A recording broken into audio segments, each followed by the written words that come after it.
Hey guys, it's Casiecasem with Change the Face of Depression, and this is Serena, my friend. We actually realized tonight we've been friends longer than we haven't been friends.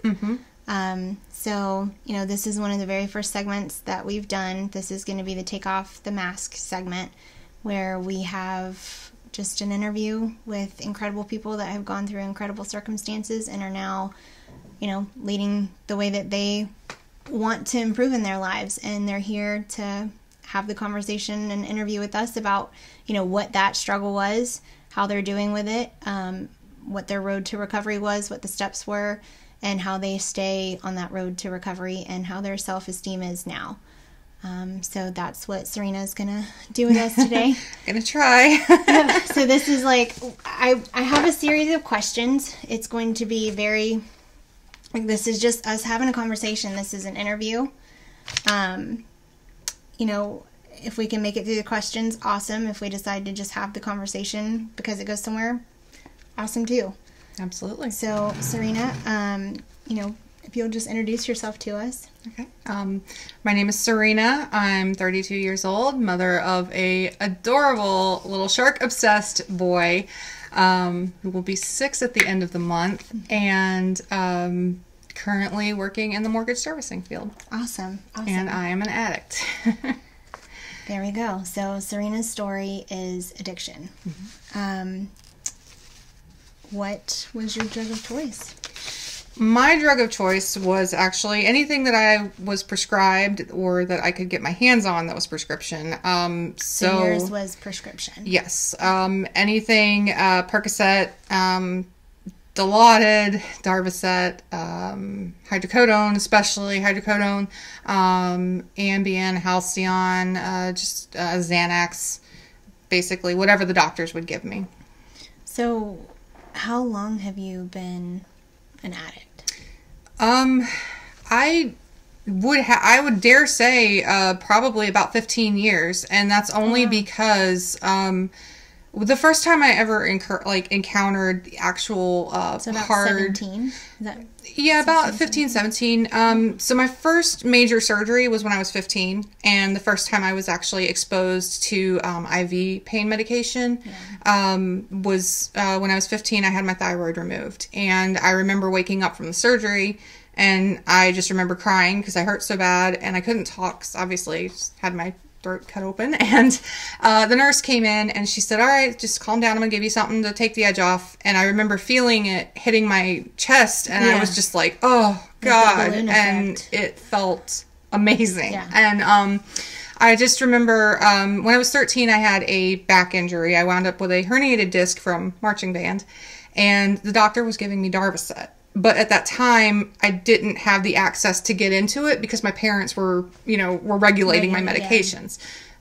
So I would dare say that was when I discovered that I liked the sensation. But I didn't have free range, no holds barred access to that type of stuff until I was about 20. So when I got it, I knew I had it and I liked it, but I was taking it as I was prescribed, and it was just more of a, woo, I'm going to, take a Percocet when I get home because I'm hurting, and, ask my mom and dad for it or whatever and get it. And then when I was 20, after I married my husband, he joined the Army, and we were subjected to the lovely military medical system, and they didn't know what to do with me with my chronic pain. I was diagnosed with endometriosis and PCOS, and a lot of doctors just didn't really want to deal with me, so they would just shove pain medication at me and or send me to the ER, which the ER would just dope me up with Dilaudid, Demerol. I actually had doctors, I would walk in and they would just be like, "What do you want?" And just straight give it to me. I didn't have to fight them for it. I didn't have to convince them I was hurting because they knew my history. So, and they just wanted me out. So, it didn't really, I would have to say, it's been a while, but, for sure, definitely actually hitting it hard with no holds barred for probably the last 12 years. Oh, wow. What were your triggers? A lot of things. I had a lot of mental health issues. I was diagnosed with depression when I was 13, and that was a nightmare in itself because, of course, 13 years old, you're going through all those changes. You don't really know what's going on. You don't really, you can't understand any of that. Yeah. And a lot of it was, I know you remember me skipping school all the time. I was like never there. Nobody knew where I was because I was doing anything I could to get out of school. And it wasn't because, I hated school. I didn't feel like I could do it. And so it got to be where, my parents would be like, well, what's at school that you're avoiding that you don't want to go to? And at that time it was nothing. I just didn't feel, I didn't know it was wrong. Yeah. And so a lot of the triggers were, just this trying to figure out what was going on and trying to just numb the pain, really. And then as time progressed and situations changed, I was assaulted when I was 13. That became a big issue. Like sexually or physically? Sexually. I was sexually assaulted by my best friend's brother. And didn't tell anyone about it, obviously, because everyone knew that I liked him. And I just knew that there was no point, because if I came out and said he did this to me, nobody was going to believe me. And that's exactly what happened when it did come out. My mom's best friend, I confided in her, and a year later, she used that to blackmail me. I had one of my days where I wasn't feeling well. And I stayed home from school, and she moved in with us for whatever reason. I have no idea. And she said, my mom and dad had already got up and gone off to work.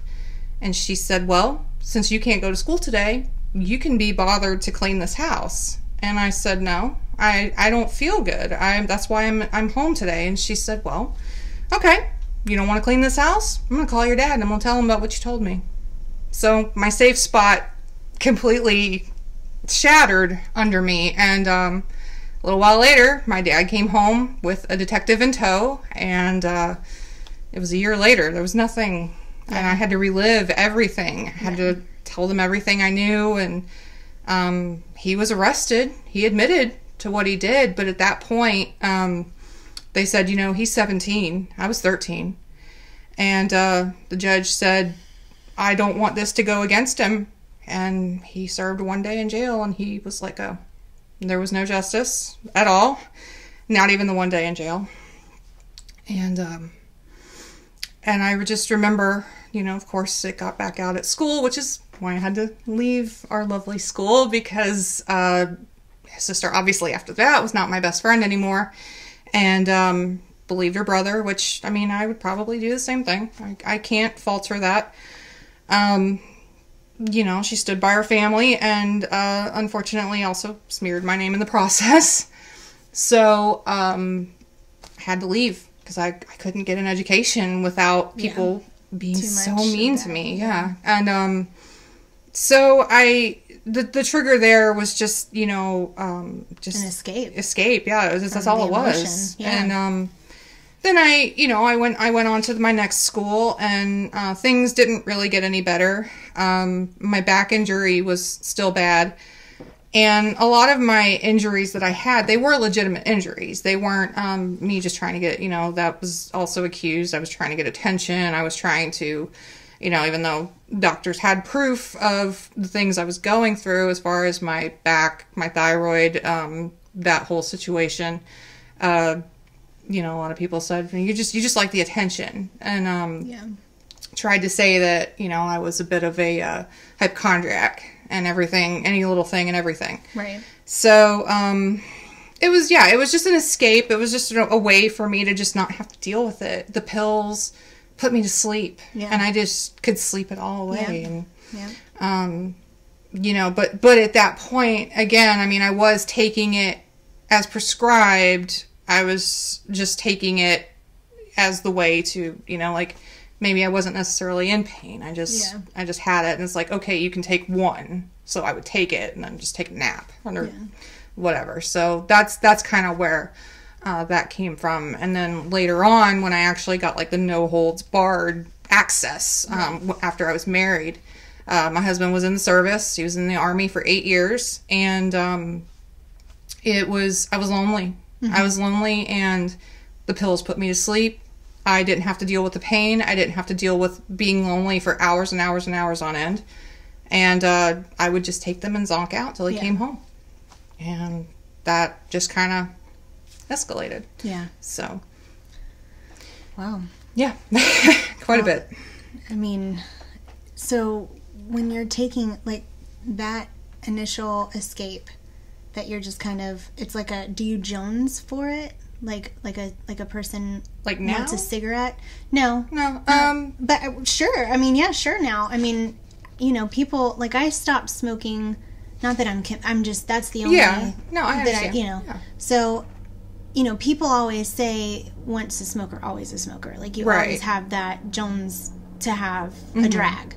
So I guess my question would be, you know, now it's been over a year for me, and I don't anymore. Like, I just don't. Like, it kind of even has that almost a repulsive feeling to me because it made me feel just so gross. And now that I don't do it anymore, I feel better. Yeah. So do you have, or did you even experience them? Like, you'd be like, I can't wait to go home to have one.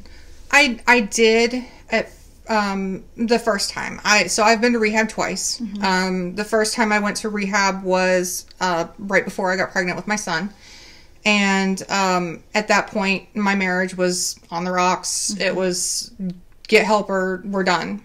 And so I did. I went and got help, and I was clean for, I want to say about 6 months before I found out I was pregnant. And then, of course, you know, the entire time, I can honestly say, the entire time I was pregnant with my son, I didn't touch anything. The doctor even prescribed me Ambien later on in the pregnancy, and I did take it, but I took it the way I was supposed to. I was so scared to hurt him. So I was kind of like, yeah, at least I have that going for me. But this time around, that time I relapsed so hard after, obviously I had a C-section. So obviously I was given pain meds for that. And I mean, that was traumatic enough. That was so painful. And the only way I knew how to deal with that kind of pain was to take handfuls at the time. Wow. I distinctly remember coming back from Florida, because I came home. We were stationed in Missouri. And I came back to Florida to have my son so my family would see him, because my family wasn't going to haul everybody all up there to Missouri to see him. And that's not to say anything bad about them. That's just, it's a lot of people, you know? It is, So, it'd be like that sometimes. Exactly. We have a huge family. We were in Alaska. I understand. Right. A little partridge family. So I just felt, and plus public subs were down here, and I was craving them so bad. So I had to come home. I had to come home to have my son. And, you know, and it was good for me, too, because I had the support of my family. My husband was a drill sergeant. He was working all the time. I never got to see him. So, especially with me being so hormonal, it was awesome. My dad joked that, you know, my husband had the right idea, you know, knock me up and then send me home for him to have to deal with me for 9 months or whatever. Or like the 3 months, I was 4 months, whatever. Because I came home around 6 months. But anyway, so I came home to have him. And so we had to drive back to Missouri, obviously, so my husband could get signed back in. And that 1,000-mile journey with a C-section scar and a seatbelt. And I'm crammed in the back seat with a baby and everything that we own, because my husband and my best friend are up front navigating back to Missouri. And I was miserable. And I had my pills sitting right there on the other side of my son. So I remember taking them and trying to make them as quiet as I could. And because I was in so much pain, and I was just like, well, I've pumped, he's got plenty of breast milk, and I'm dying, I'm hurting, and I just want to sleep. I just want to sleep this whole trip. And so I did. I took, I was prescribed Tylox, and I was taking my pills and, you know, just pulling them out of the, nobody was watching me, so I took them, and about the time we got to Missouri, like half the bottle was gone. I think I had a bottle of 90 in total that the doctor sent me home with. And so then we got to Missouri, and I was... How long was that trip? Did you... Oh, gosh, that felt like forever. It was about 2 days. We had a lot of stops because of him, you know, needing to stop and nurse, and stop and change him and stretch, and Rob and my best friend Michelle were switching off driving, and I did none of that. I just sat in the back seat, crammed in the back with him, pumping, going down the road, just because I didn't want to have to pull him. Obviously couldn't pull him out of the car seat, and we didn't want to stop, so I'd pump and then give him the milk. And never occurred to me that could be, in my milk. Yeah. That was actually going to be my next question. Yeah, never. I mean, looking back on it now, I'm like, yeah, duh, but I didn't care at that point. I was just like, and at that point I was thinking, if I can just get through this, I'll be okay. Yeah. Once I'm done, like, obviously, I won't have this anymore. I won't have any reason to take this. So, we got back to Missouri. My C-section healed up and I was good. I didn't have anything. And, then when Robbie was about 3 months old, I went in for nose surgery. And at that point, he had stopped nursing. I wasn't producing. We found out he had a tongue tie way too late. And I couldn't nurse anymore. So I was like, well, may as well go ahead and have this surgery. My mom wants some time to spend with Robbie and bring her up here to take care of him while I'm in recovery for this surgery. Win-win. Exactly. So I was like, well, may as well go ahead and get it done before, because at that point we knew Rob was getting out of the Army. And so again, my mom came up there and she cared for Robbie when he was real small, and I had my pills, and it's like everybody knew, but nobody wanted to say anything. Yeah. And that's not on them at all. It's just, that's how I was. I was so aggressive about it. I was so mean. I didn't think I had a problem when I went to rehab the first time. I was like, So what do you mean aggressive and mean about it? They would say, maybe Serena, when's the last time you had one? Like, maybe it's too soon for you to have one? I would get real defensive and be like, well, I need this because I'm in so much pain, which I was. I had stage 4 endometriosis by the time it was all said and done. And I was in legitimate amounts of pain. Yeah. But at that point, I was only taking medication, that amount, because that was the baseline. Like, I'd set myself up for failure. Mm-hmm. I remember when I started taking more than I was supposed to. And that was because, again, husband being in the service, we only had one vehicle. Right. And I would have to call him to go, I got to go to the ER. Like, the pain management doctor has already prescribed me 60 Percocet for the whole month. But I've already taken my allotted dose. Wow, that's too. So, yeah. And so then I have to go, at that point, I have to go to the emergency room if I'm having breakthrough pain. So my husband would take off, come get me, and take me to the hospital. Well, then he'd go back and get chewed out by his command because he missed training.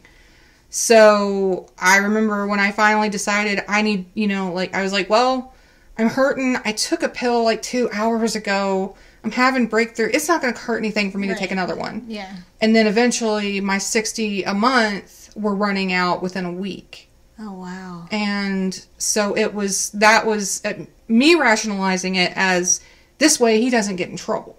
I'm not going to get him yelled at because he didn't have to take off for at least a week to take me to the hospital. Yeah.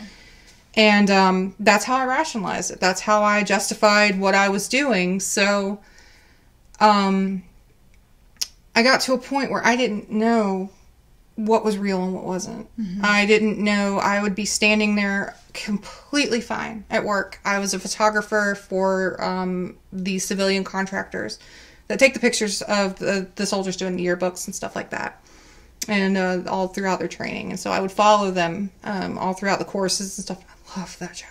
I loved that job. I didn't get paid crap, but I loved it. It was just my passion. Yeah. And I would be absolutely fine. No issues whatsoever.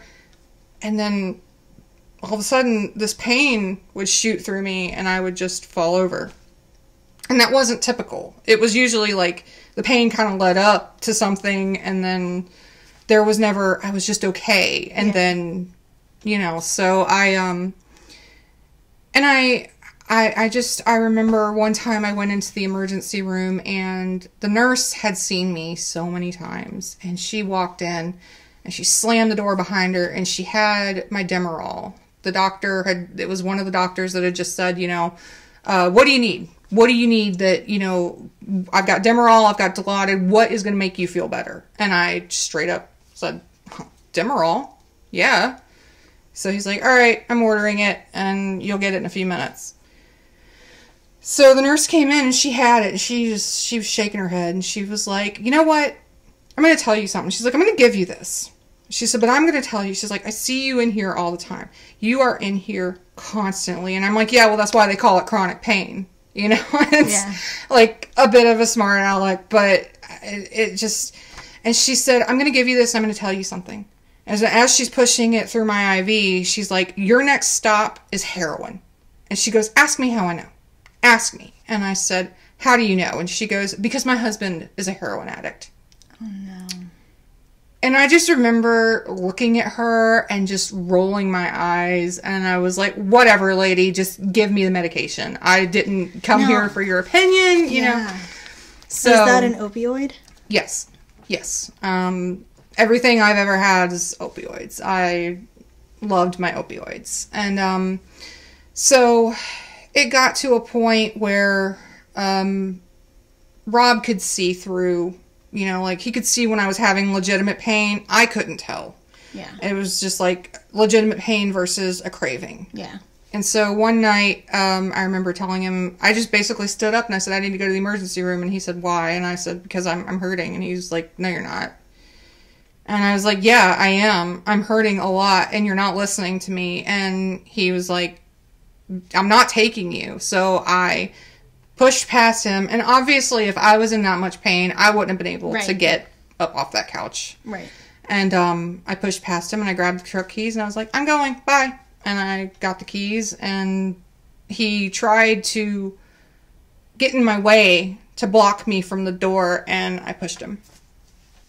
And that was when they initiated the first rehab. Him and some friends of ours got together and basically did an intervention. After I got back from the hospital, I was very upset because they didn't give me my meds that night. And I came home and I was just like, oh, you know, this is so stupid. Nobody listens to me. And they were like, you know, and I got really, really defensive and really, really upset. And Rob basically said, if you don't get help, I'm done. At that point, we'd been married 7 years. And he was like, I'm done. I'm done. My mom was an alcoholic. He dealt with addict parents. He did not want to deal with an addict wife too. And I don't know. I think the reason that trip to rehab did not stick with me was also because I didn't do it for me. Yeah. I did it for them. I did it because I was under so much pressure from them. Yeah. And it's like, okay, well, they're going to make my life hell if I don't go. Right. So I did, and I wound up, Rob left that night. He went to their house, to Sean and Michelle's house, and he wouldn't speak to me. Left me in the house all by myself. This is the night that you This is the physical. Night, yeah. The night before, this is the night before I went to rehab. So you went the next day. I went the next day. That evening they had an intervention, you went the next day. Yeah. Did you get Baker acted at all, or you just you were able to sign yourself in? I was able to sign myself in, but it was just it was basically me going to the hospital and saying, yeah, they want me to do this, help. Yeah. And they were like, all right. So they put me up on the floor for the mental ward. They called it I think it was for Charlie or something like that. Yeah.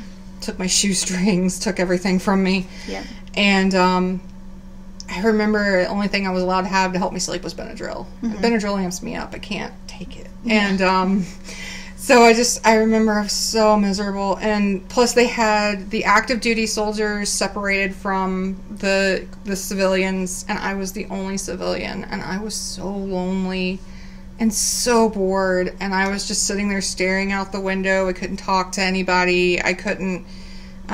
So then they told me they were sending me to Colorado, and for inpatient, outpatient.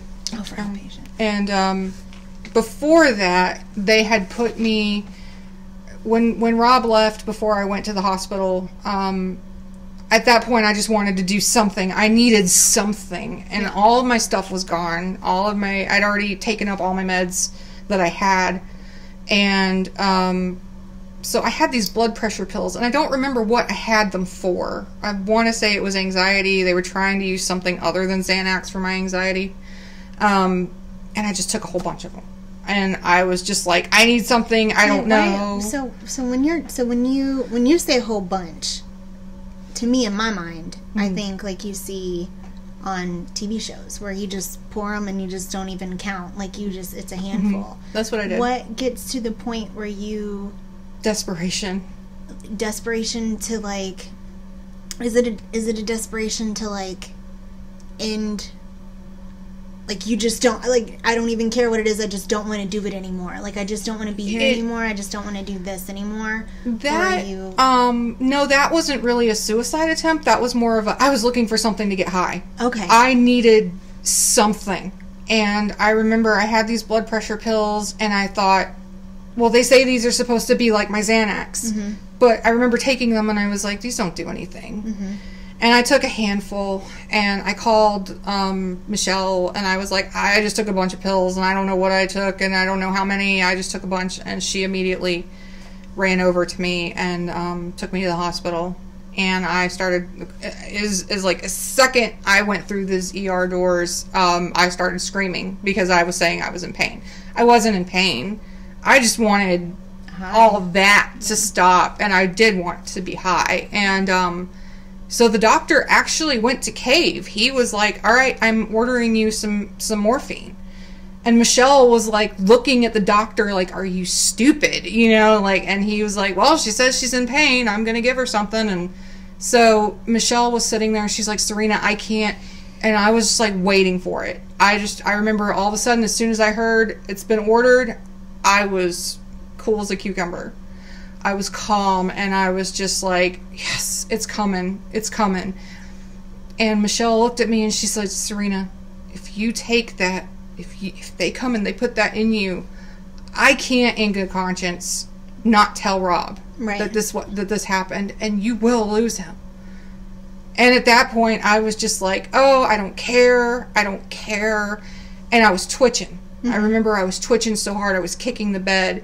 And the nurse came in, and she had that IV like on a silver platter, like bringing it into me, and she put the thing to my arm, and Michelle was just like looking at me with tears in her eyes, and I just was like, I don't want it. And the nurse was like, wait, what? And I was like, I don't want it. Because at this point I was like, I'm just going to feel guilty. I'm going to feel like shit, I'm not even going to enjoy this at this point it's like, what? So like, basically, it's like, I love you, Michelle, but I was just like, she's a buzzkill. This isn't. So, and then I remember thinking, all right, because I'm stubborn, I'm mule-headed, and I accept that. And I remember thinking, you know, I'll show them. I can do this.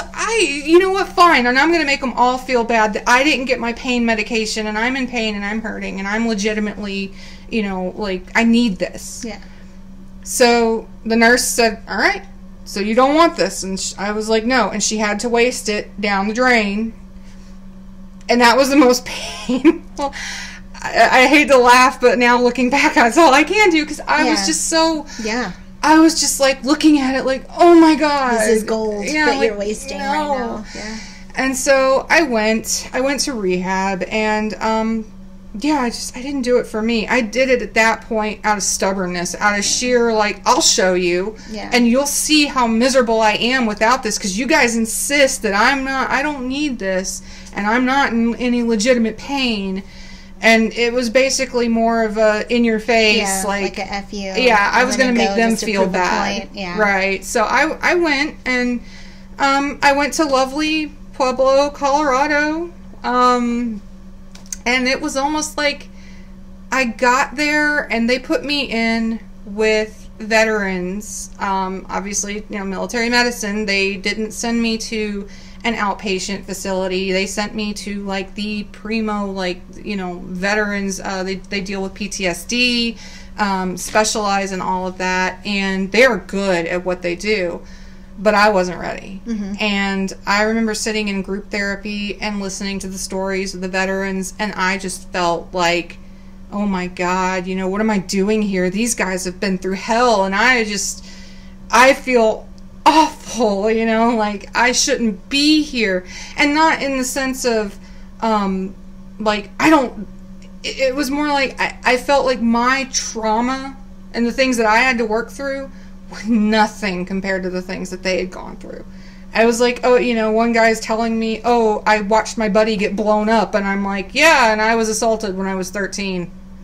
Like, you know, like, how do you, and a lot of them were like, don't downplay your trauma just because pain is pain. Yeah, and they all, like, were very supportive, and I was just like, still, I feel so stupid for being here. I feel awful that I took, like, maybe somebody that really, really needed it, you know, needed the spot, and I took it up because I'm selfish and I'm stupid, and so I went through the motions and I got out. The doctor had mentioned he wanted to keep me a little bit longer, but he said, no, you've done your 30 days. I think you're good. I think so you were you've there got for 30 days. Yeah. Oh, wow. I went out there for 30 days. And I met some really good people, some really crazy people, but some awesome people that I would never, you know, I couldn't imagine my life without now. Yeah.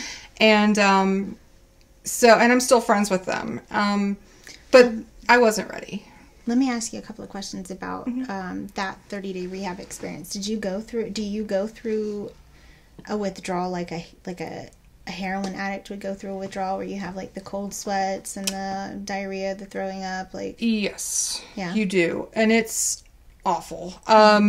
Especially I was more of a binger. Because, and this is just purely, I just am trying to educate myself and everybody, but heroin and opioids are the same. Oh yeah. Heroin is just a liquid form, just like instant in the veins. It's just it's a liquid painkiller. Yeah, it is. Okay. And it's very potent.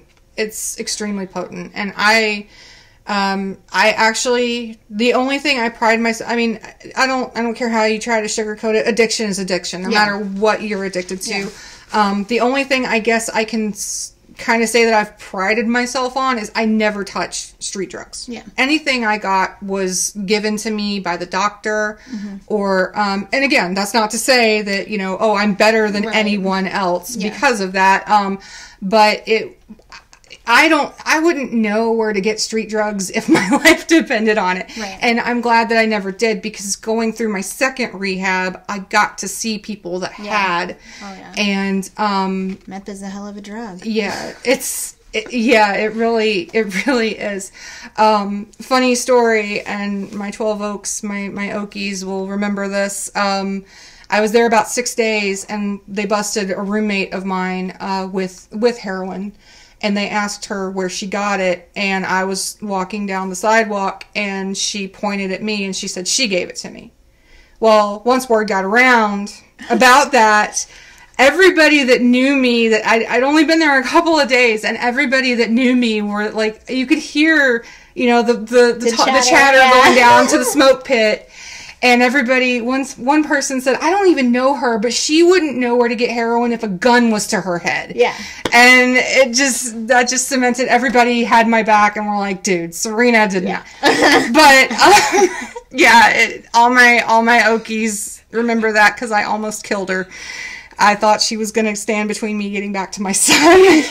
And I did. I threw a tissue box at her. Oh, yeah. Well, I would have thrown something a little bit worse than a tissue box. Well, I tried, and a tech got between me and her, and I didn't get to get my hands on her, but yeah.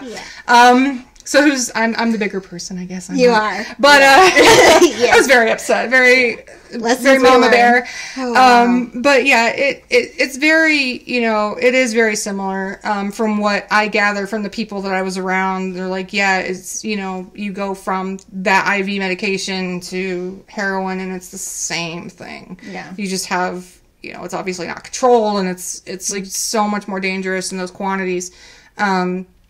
But like, that's kind of, I guess, like my only thing. I'm like, didn't do heroin, didn't do street drugs, and you know, like I said, an addict is an addict is an addict, and I'm not going to say that, you know, I'm any less of an addict than anybody else because of my drug of choice. Right. I just had more access to the legal, yeah. You know what I mean? Right. So, I abused stuff that I obtained legally as opposed to stuff that could be obtained illegally. Right. So, I mean, if I were to see you sitting there, like if we're going to do one on the same, if I were to see you sitting there, you know, popping a pill or a handful of pills versus somebody shooting it right. up, like I would think that would be the lesser of the two evils. Yeah, because it's a little more socially acceptable. Right, that's it. Yeah. That's it, is because it's more socially acceptable. Exactly. That's it. It's like the doctor, and that's how I justified it. My doctor wouldn't give me something that was bad for me. Right. And if I can't overdose on this. Right. But you can. You can. You absolutely can. And I know for a fact that, thinking back on it, like, I remember one night getting up, I took a whole bunch of pills, and I was like, all right, I'm going to bed now. And I stood straight up, and I fell straight down. Oh, wow. And I don't know how long I was on the floor. I remember staring at the ceiling and thinking, is this how I die? And then I crawled to the bed once I did bring myself to, and I was just like, I might not open my eyes tomorrow, because I couldn't keep them open anymore. And fortunately, I did, but, I definitely wouldn't recommend playing professor with your pills. Yeah, so it just, it's definitely, like, you like I said, I'm an addict is an addict, and I remember my first time at rehab, I was like, because there were people there that were like hardcore addicts because of the stuff they'd seen in the service. Yeah. And they were trying to, erase all that. Mm-hmm. And I just remember going, I'm not as bad as that guy. Right. Like, I just took stuff that was prescribed to me. And then it's like, no, it doesn't matter. Anyway, you shake it.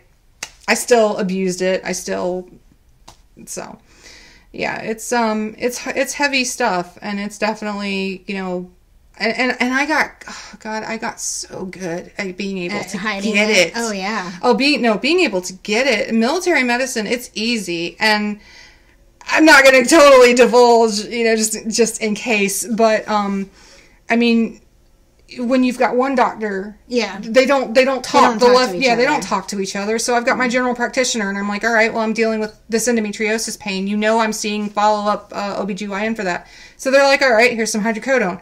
Then you go to OBGYN, and they're like, all right, well, here's some Percocet, because the hydrocodone's not doing it for you. And then you go to the ER, and the ER doctor doesn't know you're being seen. So they're like, well, we got to send you home with something. So here, follow up with your GP. So and it's... A day you can get 4 different types of medication. And, I mean, I got to a point where I knew what worked for me and what didn't. Like, I could get IV Dilaudid all day and be in heaven, but pill Dilaudid didn't do nothing for me. Oh, wow. So... my doctor would write me for Dilaudid, and then, I'd go fill it, and then I'd go back to my GP and be like, well, he wrote me for this, but it's too strong and it's making me sick. Yeah. So then he would give me a lower dose of, like, hydrocodone, which would get me high. Mm-hmm. And, I got good at navigating the system, and eventually, pharmacy hopping and going out and being like, oh, well, this pharmacy didn't have what I needed. That's why I'm all the way out here in Fleming Island instead of over in White House where I live. And it's just, it's like, so, and that was the addiction. Like, I had to have it.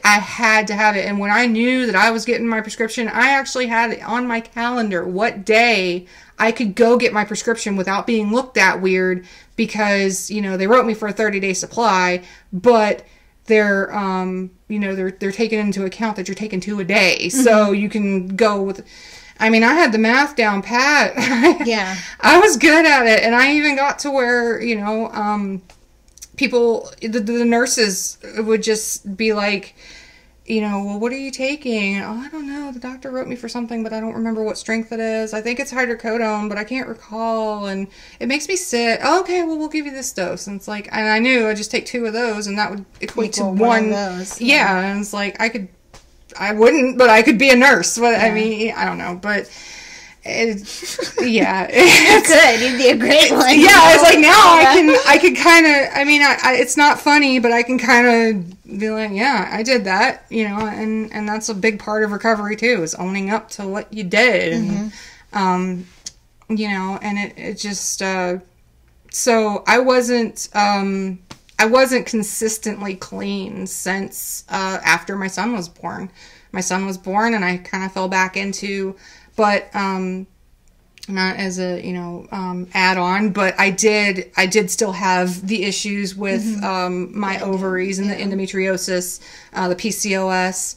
And there were times, like, I was hospitalized because they thought my ovaries were legitimately going to explode because I had cysts so huge. Like, so there were stuff, there was things there, but it was more of, I'm like, oh, well, that's just kind of okay, well, at least bonus. They believe me now. Right, that's a bonus. Yeah, keep it coming. Keep that morphine pump coming. Like, it's, and it's terrible that it got to that point, but, I mean, I didn't.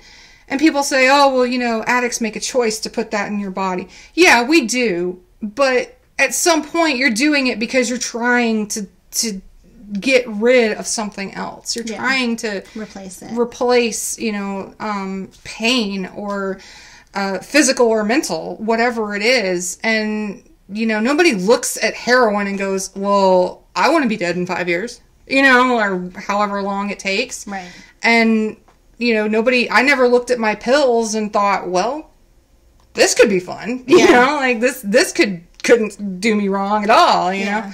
And that's the thing that I think a lot of people don't realize is, they say, well, there was the whole debate about Narcan.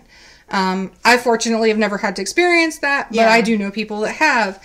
And I know there's people that are like, oh, well, why is Narcan free for addicts and people that choose to do that? But then, cancer treatment's not free for people who have a disease. Narcan's not free. Yeah. Narcan is not free. It is there to save someone's life, and then they're billed for it. Yeah. But, cancer is not an immediate, like, okay, we got to do this now. Yeah. Unless, they find it too late. But, and I can speak to that experience because, my husband had cancer. So it's just like, because I even ignorantly made that comment. I had a friend that her sister had died of a heroin overdose.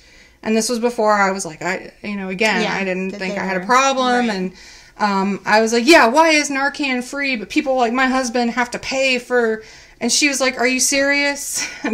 Nothing's free. Yeah, nothing's free. And at that point, it was just more, I was uneducated. Yeah. I did not know that. And, I actually educated myself on it, and I even went publicly and apologized to her. I was like, I am so sorry that I'm a jackass. Yeah. And, it doesn't matter. Like, whatever we can do to save a life is what we should do. A life is a life. Right. Regardless of if someone chose, but nobody ever chose to be, to go into the spiral. Right. If they wanted to die, they could easily do it instantly, not over a long amount of time like this. So, right. Or have to do, I've heard of stories. I did do an addict video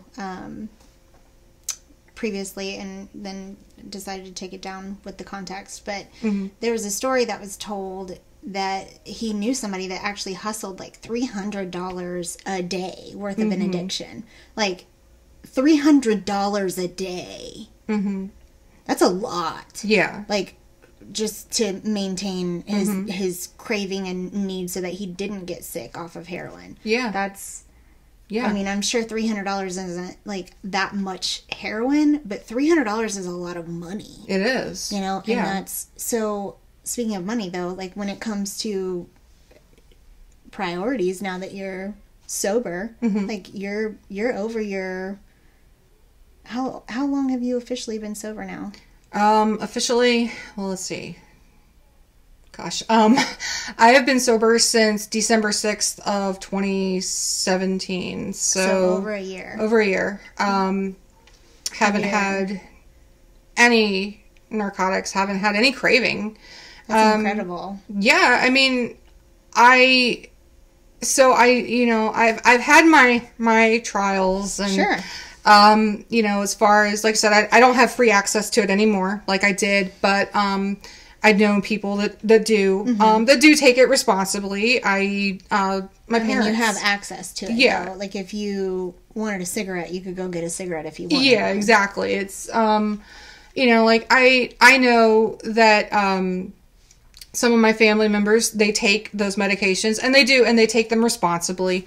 And I've had to ask those family members, you know, and they know my situation, and I've had to tell them, please put this away. Yeah. This has to go away. This has to go out of my sight. I can't. And you can't just open the mirror and it's just staring. Right, exactly. It has to be hidden, tucked away somewhere in the house where I would not expect to find it. Yeah. So I've, you know, like a few weeks ago, my son and I were going to make sugar cookies. And we went over to my parents' house, and I was so excited because, you know, like I'd never done this with him before, and I knew he was going to be excited to cut out little shapes and stuff. So we're getting ready to set everything out, and I see a pill bottle on my dad's counter. Well, I don't think anything of it because, you know, he's got all kinds of medications. And so I picked it up, and I went to move it, and then I just happened to look over in my hand, and it was a full bottle of hydrocodone. And there was like that split second, because for me, like winning the lottery was getting a full bottle of hydrocodone. And there was that split second where I was just like, and then I walked it over to him, and I was like, Dad, here, you need to just put that away. And he was like, oh, yeah, sorry. And he set it down on the desk because he was going to put it away later. He was at the computer, and it was like, that was fine. You know, I'm not going to like barge past my dad to, you know, but it was just like, all right, that happened. Moving on. We're going to make sugar cookies now, you know? So, and then it went away. And I haven't seen it since. I don't, you know, it's not like I really go rooting for that type of thing anyway. Right. And that was the thing too, you know, some people are like, oh God, an addict will turn your house over. Like, I know where certain family members and, you know, people I know keep that type of stuff. I'm not going to go through it. Right. I actually feel like I have a strong moral compass in that, you know, it wasn't as easy when it was like right fresh, there. Like right there on the kitchen counter, and it was just like staring at you. Yeah, like if that had been over a year ago, that bottle would have been, I'd have taken like a few and probably been like, well, he won't notice. He never takes it anyway. Yeah. So he's not going to notice 5 or 6 of them missing. Yeah. And, you know, if that had been then, absolutely, some of those would have gone missing. But it wouldn't have been something like if they put it away, I would have plundered the house. Like, all right, where is it? I know it's here, you know. So that conversation had to be addressed, you know, definitely when I came back from rehab, that this has got to go away. You know, especially with my husband. He still has the issues with his cancer, still has pain with the surgery, even though he's, you know, a year post-op and cancer-free. He's, you know, he does still have that, he has to have pain medications. And he's like, you know, not like me. He takes his responsibly and doesn't, you know, like a bottle of 60 could last him 3 years. I mean, you know, so he knows as well to put his stuff away. And even, you know, though, like when I'm there, it's like, I have been married to this guy for 13 years. I probably know where he's got it hid, but I don't go look for it. Yeah. You know, because it's not. Your priorities have changed. Yeah, it's not that priority anymore. Yeah. And I think it took, like when my son was younger, when I wasn't clean while he was a baby, and you know, I am ashamed to admit that, but then I'm not, because there are other moms out there that are doing the exact same thing. Yeah, and they think that there's no help, or they are ashamed. Right. And it's not, I mean, it's not shameful. It's, you know, you are learning, you're learning to love, you're putting so much of your love into something else, and you don't love yourself enough to really, you know, realize that you're hurting yourself. Right. Like, and that, and plus with him being so small, it was like, I knew I didn't, you know, like, I wouldn't take anything unless my husband was around. That was kind of my, like, okay, well, I'll just, you know. Zone, that was like, all right, well, you know, obviously I can't take like an Ambien and go to sleep when my husband's on a 24-hour shift and, you know, nobody's here to take care of the baby. But at that point, I was so stressed out too, because I was putting so much of myself into him that it was just like, I need this. Yeah. You know, that was my way of rationalizing it. And that was your treat. Like, it was like, all right, my husband's home for 72 hours. Mama's going to bed. Mama's going to bed. Mama's going to take. And You know, so I don't think it really hit me until he was older and he was actually able to communicate. And what finally did me in this time and made me decide I wanted to do it for me was so before I went to rehab the second time, I had a whole bunch of Halcyon, and Halcyon is a very pungent, very, very strong hypnotic, like, sleep drug. It's on the same level as Ambien. Okay. And I had my doctors convinced to give me Ambien 1 month and Halcyon the next, so that I didn't get used to it. But I would take them both at the same. You're not supposed to. I would. So I had taken a whole bunch of Halcyon, and I did not think that anybody noticed. Which you're gonna notice that when I'm stumbling around like an idiot, eating whatever I can get my hands on. And so I was dealing with migraines, and the migraines were dealing with the relapse medication. Mixing the medication. And so I took a whole bunch of Halcyon one night, and I laid down, and my son came into the room, and he said, "Mommy, I want to play with you." And I said, "Not right now, Mommy's got a headache." And I took them in the bathroom, like, in the dark. Like, I stood at the sink with the light shut off, the door kind of closed. Like, he didn't see me take them. But it hit me, because I do remember this, because Halcyon made me forget. I did a lot of stuff on Halcyon I don't remember. Yeah. And, I remember him walking out of the room, and he was crying, and he passed my husband in the hall, and Rob said, "Robbie, what's wrong, buddy?" And Robbie said, "Mommy's pills are making her sick." And I had no idea that he knew. You know, like, he didn't see me take it. He wasn't in there, but he knew I always had my medicine. Like, and that was when, that night, we had a conversation about it. I don't remember it, but, and, I can laugh about that now, but, it just basically, again, boiled down to get it together or I'm done, and Robbie is going to go with me. Last time, it was more stubbornness, and it was like, well, and that's not to say that I didn't love him, but it was like, it was to prove a point. It was more to prove a point, but this time it was like, God, I could really lose my son. Yeah. I could really lose the baby that I fought for 7 years to get pregnant with. Yeah. And so I agreed to go, and obviously Rob would not speak to me, obviously would not let me have Robbie, and I don't blame him at all. At the time I was... But it was tough love. Yeah, it was tough love. And I understood it, but I didn't really like it, So the next day I went to my doctor, and Rob went with me. And Rob made me tell the doctor that I was abusing everything they gave me. Mm-hmm. And that was hard. That was looking my doctor in the eye. This doctor I had assured that, I was being responsible all this time with all these medications. He was just handing me like candy, because he was like, oh yeah, there's no reason she's obviously not hooked on this stuff. She's not. And I had to look him in the eye and tell him, yeah, those 60 hydrocodone you're giving me a month for an occasional migraine, those are gone in about 3 days.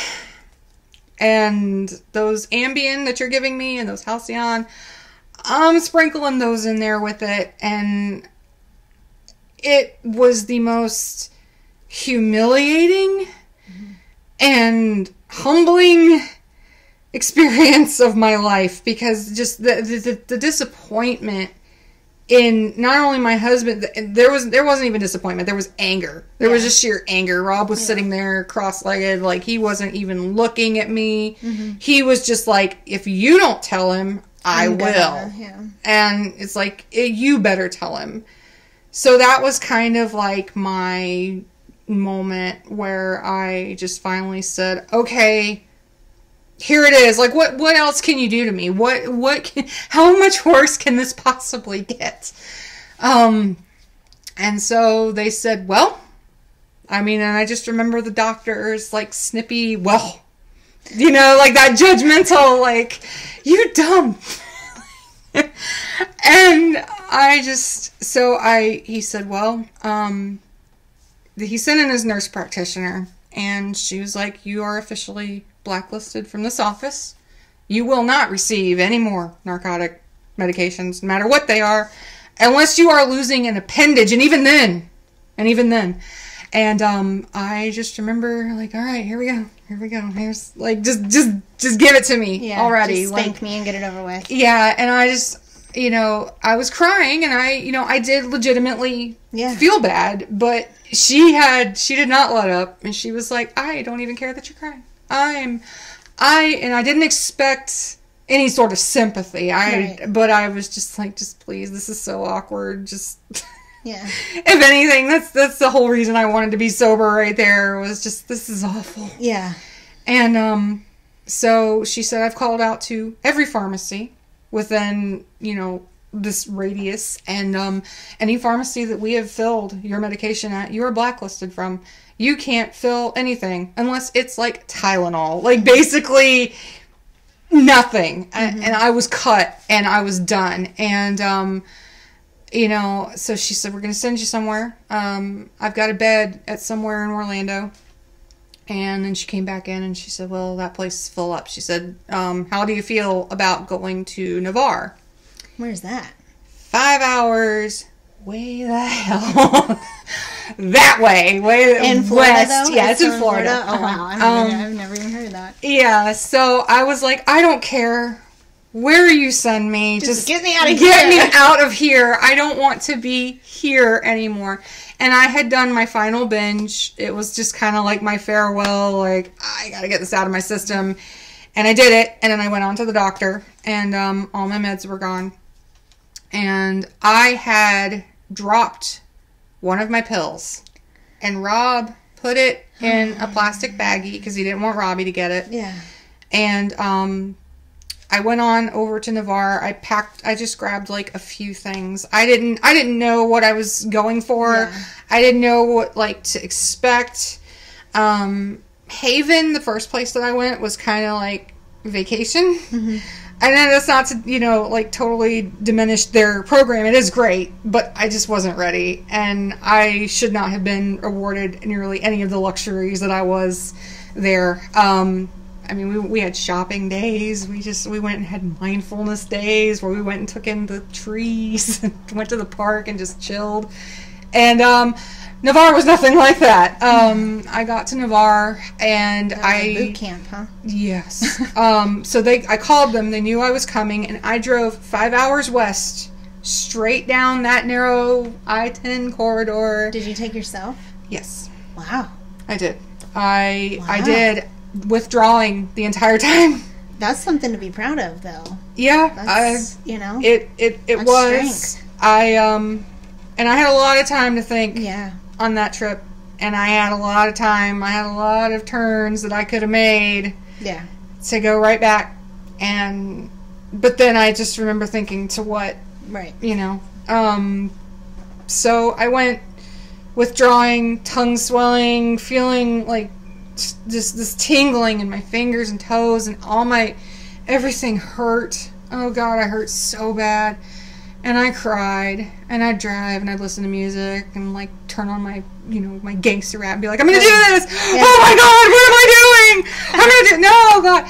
And so I finally got to Navarre at, like, 3 in the morning, and I'm thinking, this reception's gonna be nice and warm, and they're gonna be like, oh, you drove all the way over, come on, let's get you in a bed. You must be exhausted. Here, let us take your things.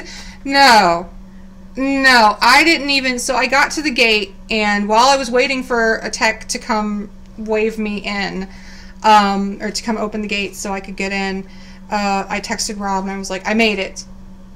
That was the last time anybody heard anything from me. I didn't get a chance to tell anyone else where I was. I didn't get the chance to tell anyone else that I was safe. As soon as the tech walked up, he's like, all right, gate's open. Go park right there. So I parked my car, and he's like, give me your keys. Locked my car, handed him my keys. Give me your purse. He took all of my stuff and searched it. Yeah. And walked me straight down to the office, the intake. And it was freezing for Florida. That was December. It was like when we had that, oh God, when it snowed over in Tallahassee.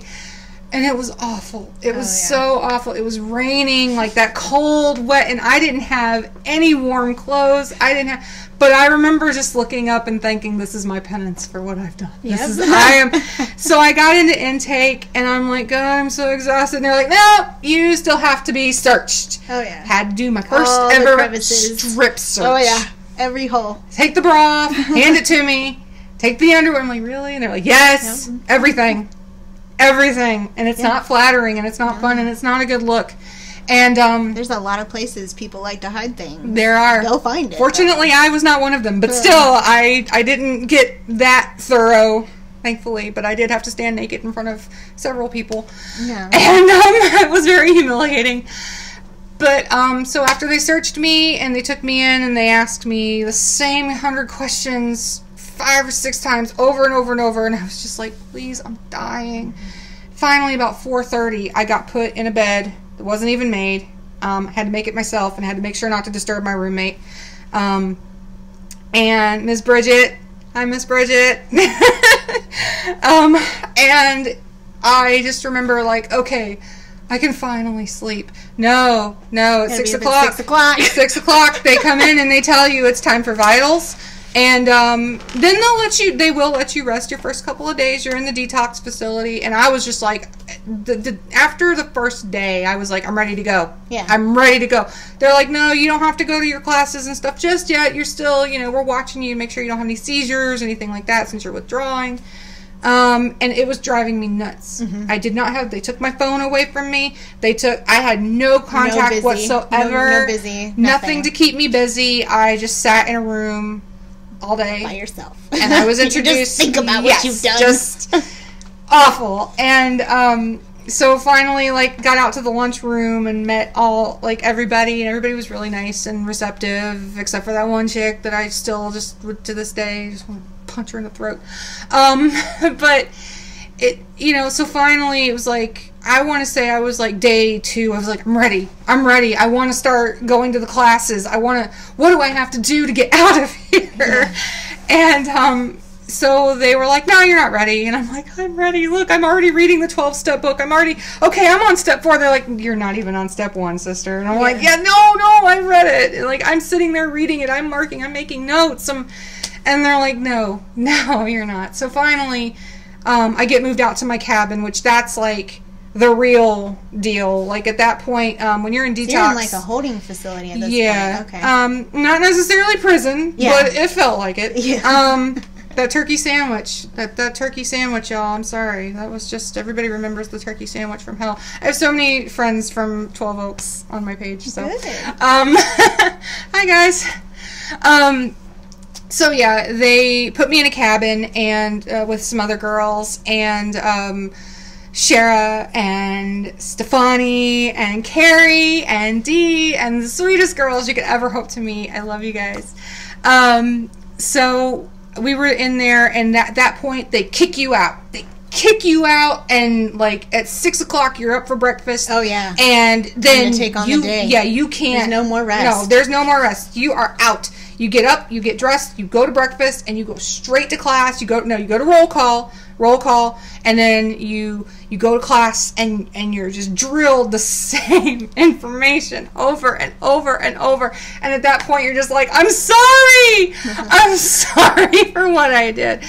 And, it was good. It was good for me. And I, really, dare say actually enjoyed it because it was more uniform than what I got at the other place. Mm-hmm. And it really basically kicked Structure. My butt. And told me all right, look, and seriously, that first day that I got out, after, because I had to go to roll call, I couldn't be discharged until 9 a.m. I could not leave my car. Walking past my car every day knowing I couldn't get in it and I couldn't leave was torture. It was absolute torture. It was there's my car. I could just go. Yeah. None of these people have, I was the only one that actually drove there. There were a couple, that sprinkled in later on, But at that time when I got there, I was the only one with my own mode of transportation. Everybody else had been bussed in, flown in, whatever. Oh, wow. And I was just like, oh, there's my car, I gotta go. It was like, and then I finally got discharged, and I was so happy to pick up. How long were you there? You were there 30 days? Okay. I was there 30 days, and picked up my first 30-day chip,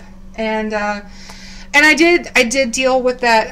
You know, not necessarily I don't deserve to be here, but more like I'm not like these people because I didn't do the street drugs. I did prescriptions, and they kind of did a little hodgepodge of everything, or they were, you know. But then I was like, no, I'm exactly like these people. Yeah. I am have exactly. A different dealer. Yeah, my dealer was just legal, and not my dealer had a white lab coat and and a pen and it just, you know, and it was really humbling, especially because meeting those people, like, these are people that if I saw them strung out on the streets, I would just be like, that's unfortunate. Yeah. Like, you know, like, but I know I can't do anything. And then, like, I actually got to meet those people and, you know, and actually got to realize, like, I'm one of you. It doesn't matter if I'm like strung out too, and you have a story, and somehow we all got to this point. Exactly. It's like it didn't matter if I was strung out on heroin with that in my arm, or if I had just taken a bunch of pills that my doctor gave me, or my dad's doctor gave him, or my husband's doctor gave him that I got a hold of. Like,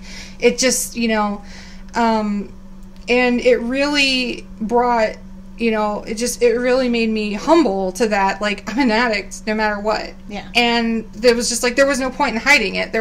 So that's why I've been so open about it. It's like, you know, people now looking at me are like, nah.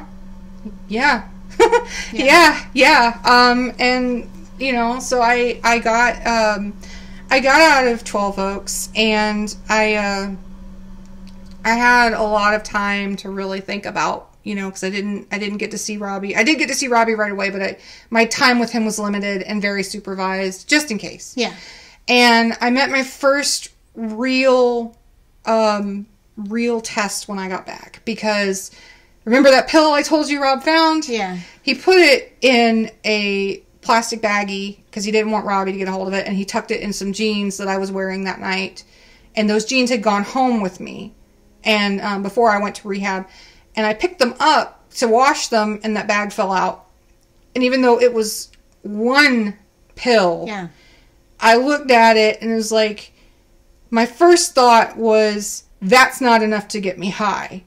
And then my second thought was, even if it was, it's not worth it. Yeah, good. And I took it, and I made my roommate watch me go flush it down the toilet. Oh, wow. And I said, do you want to call? He said, I'm not calling Rob. He's like, did you do anything wrong? And I said, no. And he said, you don't have any reason to broadcast this, to be like, look what I did, you know? And I'm like, okay, fair enough. He's like, you did the right thing. You do the right thing when, you know, even when others aren't watching. Yeah. But at that point, it was like, I kind of needed him there at that point, because I was so fresh. Right. And make sure that, like, would your word be believed? Yeah, like, exactly. How would somebody know if you took it versus flushing it down the toilet? Right. And I did. I flushed it, and it was like, that was my last, like, ever thing I could possibly have. And I just, I was like, it's not worth it. It's just not worth it. It's, you know, I'm clean now, and I actually feel, I remember it took me a solid, I want to say 2 or 3 weeks before I actually felt normal, because they were giving me medication, but none of it was narcotic. Right. But you had to have medication to get off of withdrawing. I had, they had me on Depakote just to make sure I didn't have a seizure. And they had me on Seroquel. Everybody remembers the Seroquel shuffle? The stuff knocks you out, in lieu of Ambien, and, you know, but other than that, I mean, I wasn't taking anything that I wasn't, like, that I didn't, given, and I didn't need. And, so I went back home, and it was just like, I remember kind of looking through my drawers, and, like, I didn't want to tempt myself. I was like, was there anything that maybe I either hid from myself or forgot I had, or, and I didn't. Yeah. Yeah, unfortunately I didn't. So I was like, all right, you know, this is good. This is good. Mm-hmm. And so as like little by little, you know, I was getting to see Robbie more often. And I knew that, you know, idle hands are the devil's handiwork. And especially in my case, if I get bored, I get in trouble. That was part of my problem with, you know, not so much boredom, but just wanting to not be like, all right, this is terrible. I'm just going to take a pill and go to sleep. Yeah, go to sleep. Yeah, and you'd sleep as opposed to being bored. Right. So I was like, all right, I need to get a job. I knew I needed to get a job anyway, but so I was looking, and my first job with the photo studio working from home fell like in my lap. And I was really skeptical about how easy that was. Yeah. And I just remember, you know, I got it, and I was so proud of myself. I was like, you know what? It's not the pay that I'm used to, but I don't care. It's something. And so then when I started working remotely, it was like, all right, my boss, I had to have 40 hours a week. My boss didn't care how I got it. She just wanted 40 hours worth of work and done by Friday. Yeah. So I was like, well, I'm sitting at home alone a lot. Yeah.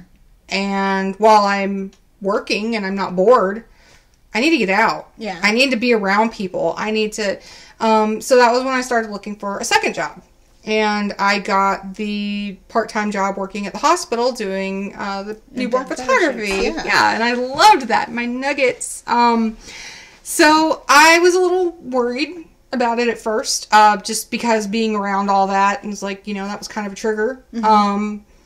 But I actually did okay. I got in there, and you know, I loved, because I did have to have a hysterectomy due to everything. Can't have any more children now, so it was like, you know, I this love, is my fix. Yeah, this is my baby fix. This is what gets me high. Yeah. Seeing the newborn babies, and then just kind of being like, really, when I get like that's kind of weird, mom. But but for the most part, I mean, I loved it. I was good at it, and absolutely just thrilled seeing the babies and getting to snuggle them for just like a little bit, and then being like, okay, this is yours now. Yeah. Let me smell it. Then you can take it. I don't have to change its diaper. So, though I did do a couple, because there's, you know, a couple moms, like, I felt bad, because, like, they just had a C-section, nobody was in there. I'm like, I got this, Mom. Like, you know, I'm trying to get a sale, too. Yeah. But I enjoyed it. And so I did that for I would have never been able to do 2 jobs on all that. And I was like so proud of myself. I was just like, yeah, I'm working the hospital today, and then I'm doing 8 hours at PVS work tonight, and oh my God, can you tell I didn't get bed till 2 a.m, but I'm here. Yeah. And it was really exhilarating and really, you know, like liberating. Yeah, it was. It just made me feel like an adult. You're adult. Yes, exactly. It was like, I'm working 2 jobs. I have no reason to, other than I'm bored, and I need, you know, I need this stimulation. I need, because like working from home, it was like, yeah, it was great. I loved the job. I was good at it. It wasn't hard. It was just tagging images to go up on site, but it was like, there's something, there's an element missing here that I need. And I need to be around people, and I'm just too much of a social butterfly to not. And so, you know, I enjoyed my time at the hospital, and that was great. And there were times, like, the nurse, and I remember, like, one defining moment for me. The nurse came in, and I was taking baby's pictures and turning them over, and I'd talk to them and be like, okay, I'm going to do this now. I know you don't understand a word I'm saying, but, and so I was turning the baby over, and I was like, okay. And then the nurse came in, and she's like, all right, Mom, here's your Percocet.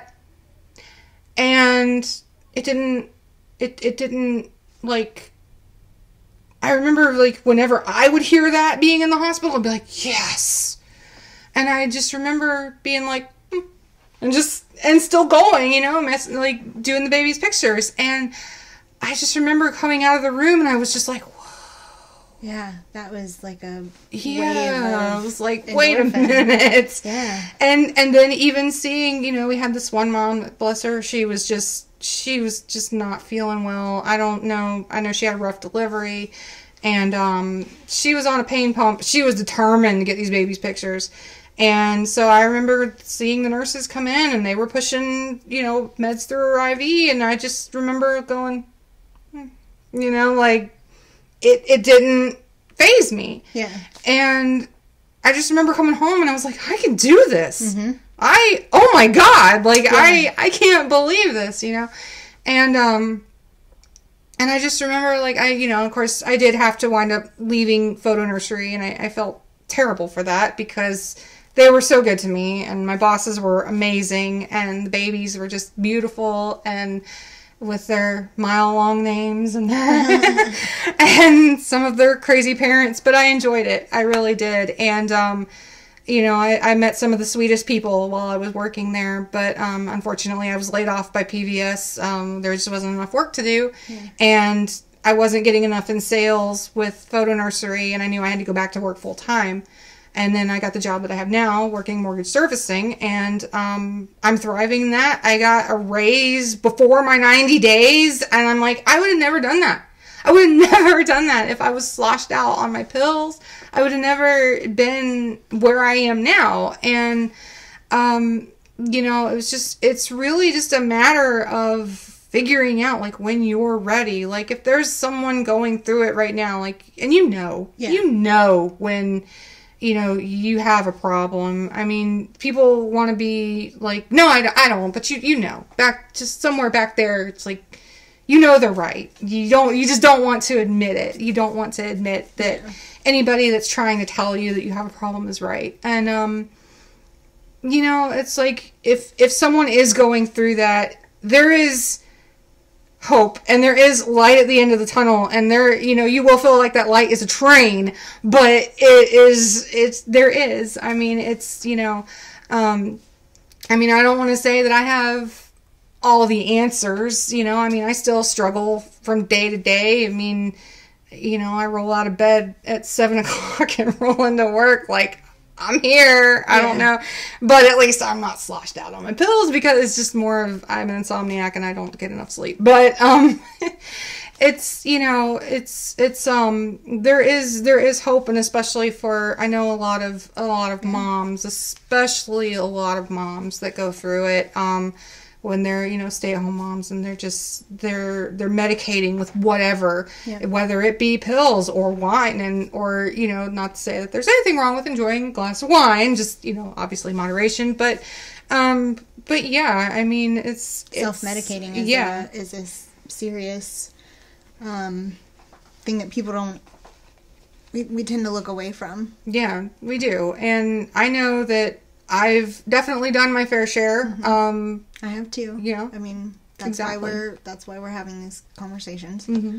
Exactly. And it's, and yeah, like loneliness, idle hands, it's the best. Reach out to your friends, reach out to... It's putting a Band-Aid over a bullet hole. Yeah. It is. And it's like, I wouldn't say that I am a social butterfly in the sense that I like to talk to people, but I'm not the social butterfly like, hey, let's go out every night type. And that kind of got me in trouble as far as, not wanting to reach out to people and just kind of isolating. Mm-hmm. And you don't want to do that. You don't want to isolate at all, because that is just, you might say, oh, well, I'm an introvert and I don't like people. And yeah, that might be, but a little exposure to people isn't going to necessarily kill you, as much as... It turns into a cripulation. It does. Honestly. Like, it turns into and then it's almost like what is that, agoraphobia, where you can't even bear to get outside anymore once you isolate yourself that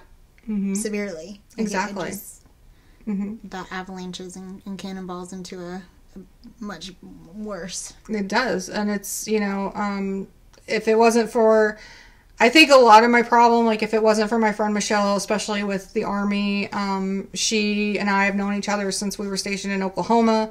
We were stationed in Missouri together as well later. And if it hadn't been for her and her husband, like, I don't think I ever would have gotten out. I probably would have isolated, and poor Rob would have just eventually found me dead.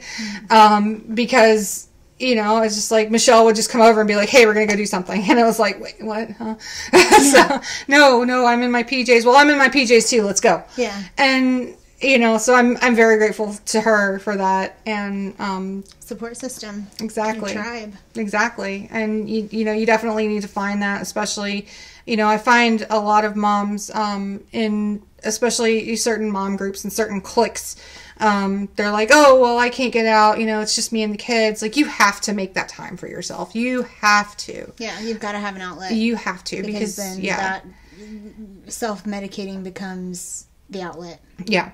And it's very destructive. You might think, oh, I'm not, you know, I'm just not doing anything. No, that's very destructive. You need to get out and you need to be with people and you need to. And it can be overwhelming. Like, it's scary. Like, it can feel overwhelming. Like, the thought of, like, I have to go face the real world. Like, in my house, I'm safe. This is my safe zone. You know, it is the way that I feel comfortable in. You know, this is my little bubble, and then whenever you get out of your bubble, it's big and it's uncontrollable, and you know, it's intense and anxiety ridden. But exactly, you know, it's overcomeable. And it's so important to not be trapped in your own mind all the time. Right. You have to get out and have a different type of an outlet. Yeah.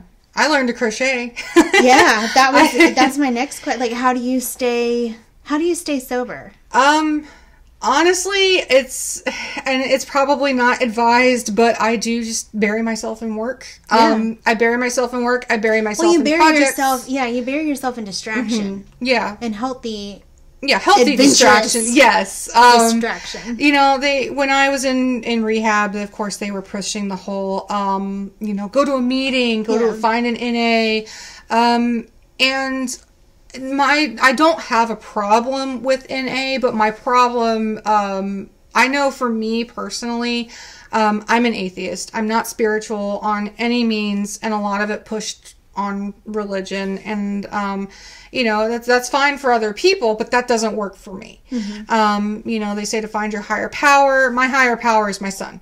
I want my son to see a happy, healthy mommy, and to know, you know, to have a good basis for what you should be. Right. You never want to hear him say, "Mommy's pills are making her sick again." Exactly. And you know, and then I also remember, like, when my mother-in-law passed away, and watching my husband just, you know, even at that time he was 22 years old, but watching him crumble and cry for his mother. Yeah. Like, I don't ever want my son to be, you know, to have to see that. And if it did, you know, not because of drugs, not, you know, because I hopefully never, but, you know, but, you know, just, and I remember that because that broke my heart. Like, I couldn't imagine losing my mom, and she and I will never see eye to eye, but then, you know, she's 5'3" and I'm 5'7", so, but, you know, I couldn't imagine, and, you know, I never want my son to go through that, and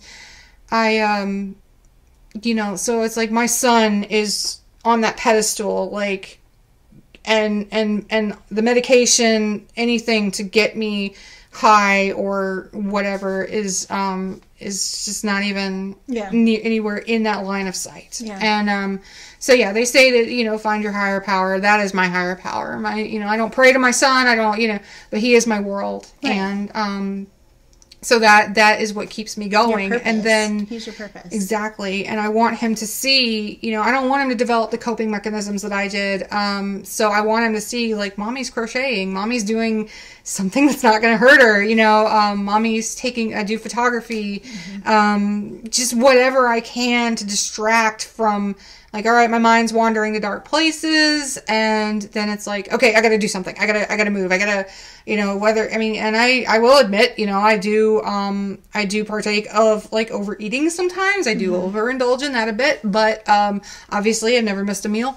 But, you know, and I do have the occasional drink, because that was never, your drug of choice. No, like, that wasn't ever. Yeah, it was never, I've been drunk for the effect of it, but not, like, all the time. Like, I rarely, I have, like, a 6-pack of some kind of wine cooler I bought in June. Yeah. I think I still have, like, 4 left. I don't know. But it's just not my thing, you know. It's like, if I do drink it socially, or, you know, celebrating things or, yeah. But, you know, but then again, they say, you know, don't go to default to something like that. Yeah. And that's definitely important for a lot of people. I'm don't not replace one addiction with another. Right, exactly. And I'm not going to say that I'm the exception and not the rule, because that, I mean, I could very well, you know, like fall to that, and I hope I never do, but it's just not, alcohol's never been a big thing for me anyway. But it's, you know, it's just a lot of keeping busy and focused. And your priorities have completely changed. And knowing, too, that, especially when you're dealing with depression, because I do have depression, and I'm not medicated for it. And that's not to say I've overcome it by any means. I just have no health insurance. Yeah. But I deal with it, you know, by, like, basically telling myself, like, all right, you know, like when you get met with in the morning, you get up and you're just like, oh, I can't do today. I just can't. And it's okay when there's times you can't, you know, there's times going to be days like that. Yeah, there are going to be days like that, but there's days it's like, I kind of take a self inventory and I'm like, how bad can I not do today? Like, or like this morning, I got up at 5. And I sat there and I was like, you know what, I'm just going to snooze till 6:30, look like crap in my interview, I don't care. And then I laid there and I was like, am I really going to go back to sleep until... I'm not going to go back to sleep. I need to get up. And so then it was like, I'm not comfortable anyway, I'm cold, I'm freezing, my blankets have fallen off of me. Okay, I do need to do my makeup. All right, yeah, like... Yeah, but, and you push through it. Yeah, and there are days, you know, there have been days I've just had to call out because I just can't do it. Yeah. I just can't. It's like, no way, there's no way. And then there's days that, you know, I get up and I'm like, I can't, no, if I don't go to work. Like, I don't have a choice. Yeah. I must today. Exactly. You absolutely have to. And then, but there are the days that, you know, you have to recognize that you just can't. And that's okay. And that's okay. Absolutely.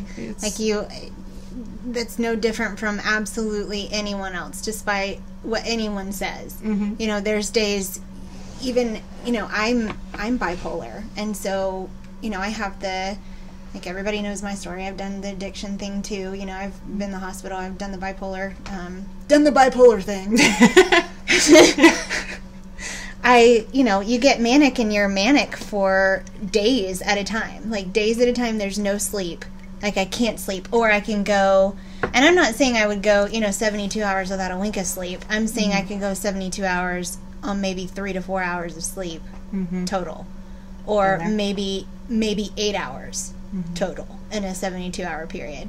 And just go, and then eventually crash. Mm-hmm. And that's just what it is. It's a balance.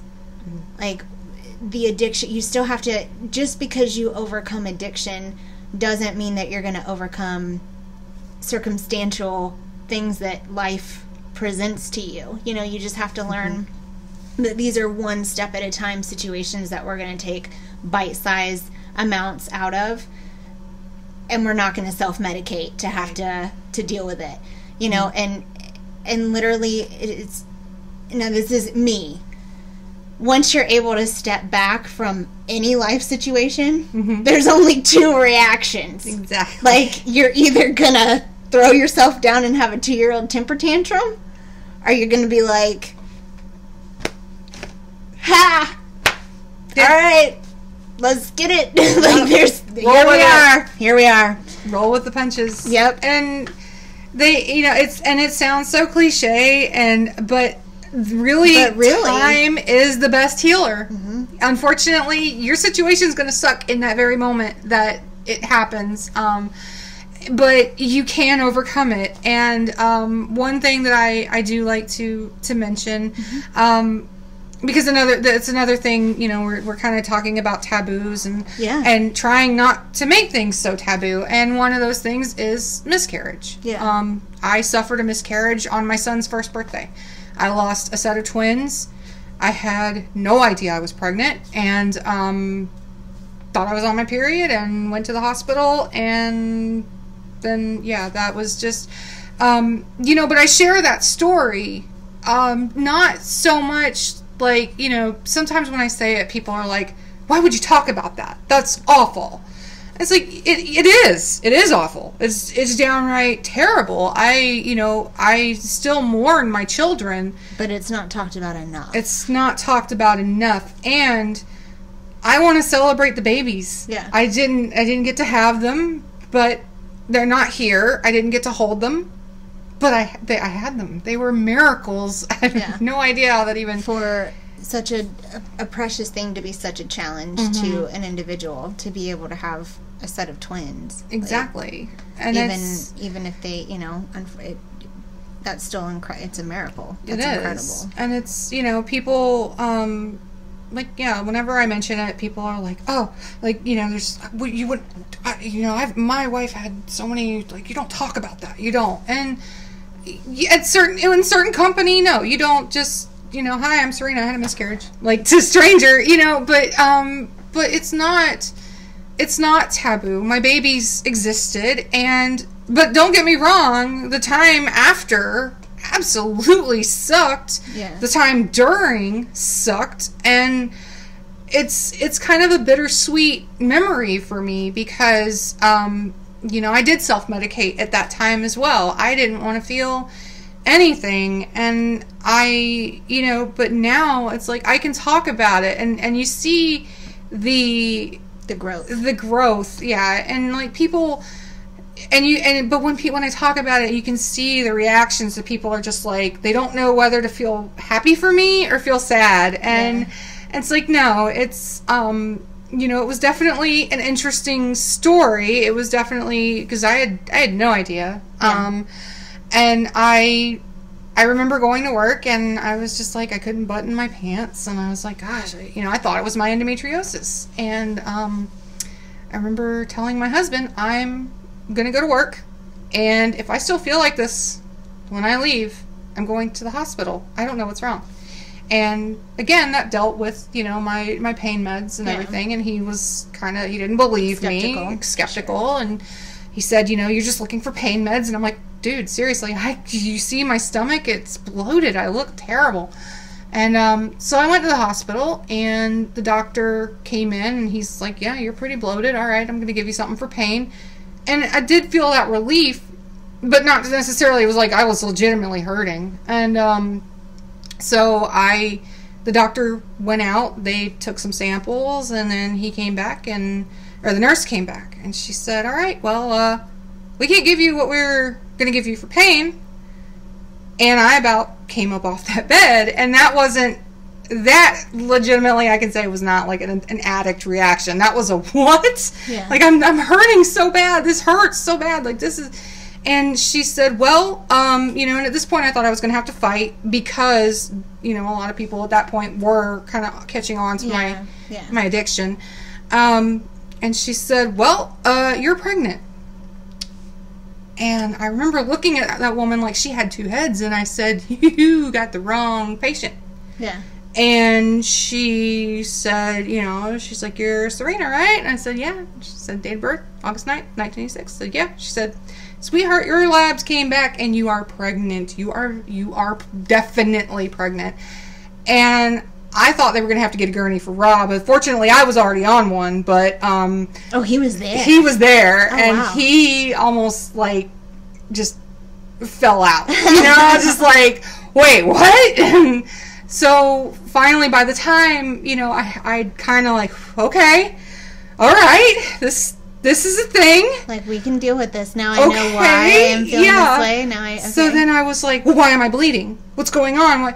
And she was like, oh, it's probably implantation bleeding. You're probably not that far along. Obviously, you didn't know. Yeah. And so I said, okay, well, all right. So what's the next step? She's like, we're going to go take you back to ultrasound, see how far along you are. And I'm just still, in shock, Yeah. I can't believe, no. Yeah. No, and... So finally, we call everyone and we tell everyone the news, and we're so excited. And this is why. This is what's going on. Yeah, oh my God, really? This is happening? Because it took us so long to get pregnant with Robbie. Yeah. And it was just this was easy, you know? And so I remember the nurse, they wheeled me on off, and I came back, and Rob was like, oh my God, we're pregnant again. Seriously? We're going to have another baby? And I was like, all right, Yeah. So then she came back in, and she brought I knew something was up when she brought in 2 other nurses that I had not seen. Yeah. And they were just like grinning from ear to ear, and they were just like, oh my God, you know, and like, tell her, you gonna tell her, are you gonna tell her? And they were like, all right, so you're about, the nurse is like, you're about 6 weeks along. And I was like, okay, like, this is about the time doing math, because like Rob had just come home from the Army, and sounds about right. So I'm like, okay, so yeah, okay, okay, so that pinpoints about when this happened, okay. And she goes, and it's twins. And I just looked at her and I was like, now I know. And about this point, Rob, you're lying. Yeah, it's like, I knew at this point, like, Rob is about to hit the floor. And I was like, now I know you guys are messing with me. I'm like, all right, I'm pregnant. I'm 6 weeks along. Seriously, stop pulling my leg. And they're like, no. You're and so Rob's like, then of course he went into drill sergeant mode. And he's like, I don't believe it. No, he's like, show me the ultrasounds. So they were like, well, we can't print them out because it's the ER, but you are more than welcome to walk over to the computer and look. So he comes back and he's got his phone and he's like shaking and he's like, oh my God. And he's like showing me the ultrasounds and he's like, babe, there's 2 of them. There's 2 of them. And this is why it's so funny, because it was like, seriously? Like, we're going to have 2. And my mom is a twin. 3. Yeah, we had 3 in diapers. Oh my God. And my mom was a twin, so that was just like even more like, you know.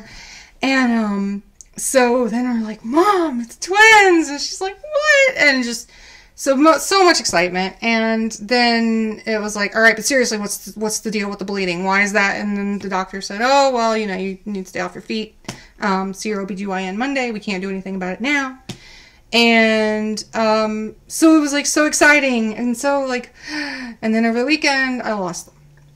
And I missed my son's first birthday party because I was in the emergency room miscarrying his siblings. And it's like, you know, now I can talk about that with a straight face, but before, at that time, I couldn't. And it was awful, you know, and it sucked. And just every day being reminded. I had a friend that she got pregnant with twins roughly about a month or so after I announced I was pregnant, and then I had lost mine. And she felt so bad. She was like, I didn't want to announce. I'm like, don't hide your joy because of me. Like, you know, I understand and I appreciate it and I love you for it, but go on. You know, she, like, I was the first person she told because she was so worried about upsetting me. And, you know, so it's like now it's like it's a kind of a funny story, but then it's not, and it's like bittersweet, but it's not taboo. And I celebrate my babies, and I actually have a ring with their birthstones. They would have been born in September, and so I have 2 tiny little birthstones to celebrate. I don't know if they were boys or girls. Doesn't matter. I don't know what their names would have been, but they were yours. They were my babies, and they're worth celebrating. And absolutely, you know, and it's like, and that too, it's like every little milestone is worth celebrating. And, you know, everything that you go through, every painful experience, that's what brought you to where you are now and, made you who you are. And a lot of people say, well, everybody goes through that, you know, it's like, no, they don't. Right. And some people are stronger than others, but you know, you can be just as strong. And, you know, so there's been a lot of adversity and a lot of things that, you know, if I could go back and I'd do it all over again, I probably wouldn't have changed it. Yeah. Because I wouldn't be where I am now. Yep. I mean, if I could, I probably would have been better off, but you know what? That's here nor there. That's not here nor there. That's not. Right now, I am the mommy to an awesome baby boy and 2 angel babies, and, you know, I'm kicking butt and taking names. Yeah, I know. You are. I got a raise before my 90 days. I am still so excited about that. That has never happened to me before. Well, you know. Never. I mean, I've gotten a raise, but it was like a piddly little thing, and it wasn't until like I'd been there about 8 months, and I was like, oh, well, yay. But this is just showing what you're capable of. This is literally just the tip of the iceberg. This is it. It is. And, you know, everybody can kick ass and take names. And, you know, like I said, it's hard to bring yourself up by the bootstraps and just do it. And, you know, especially when it's like, yeah, it's easier said than done. I've done it. Yeah. I've done it. It is easier said than done. But it can be done. But it can be done.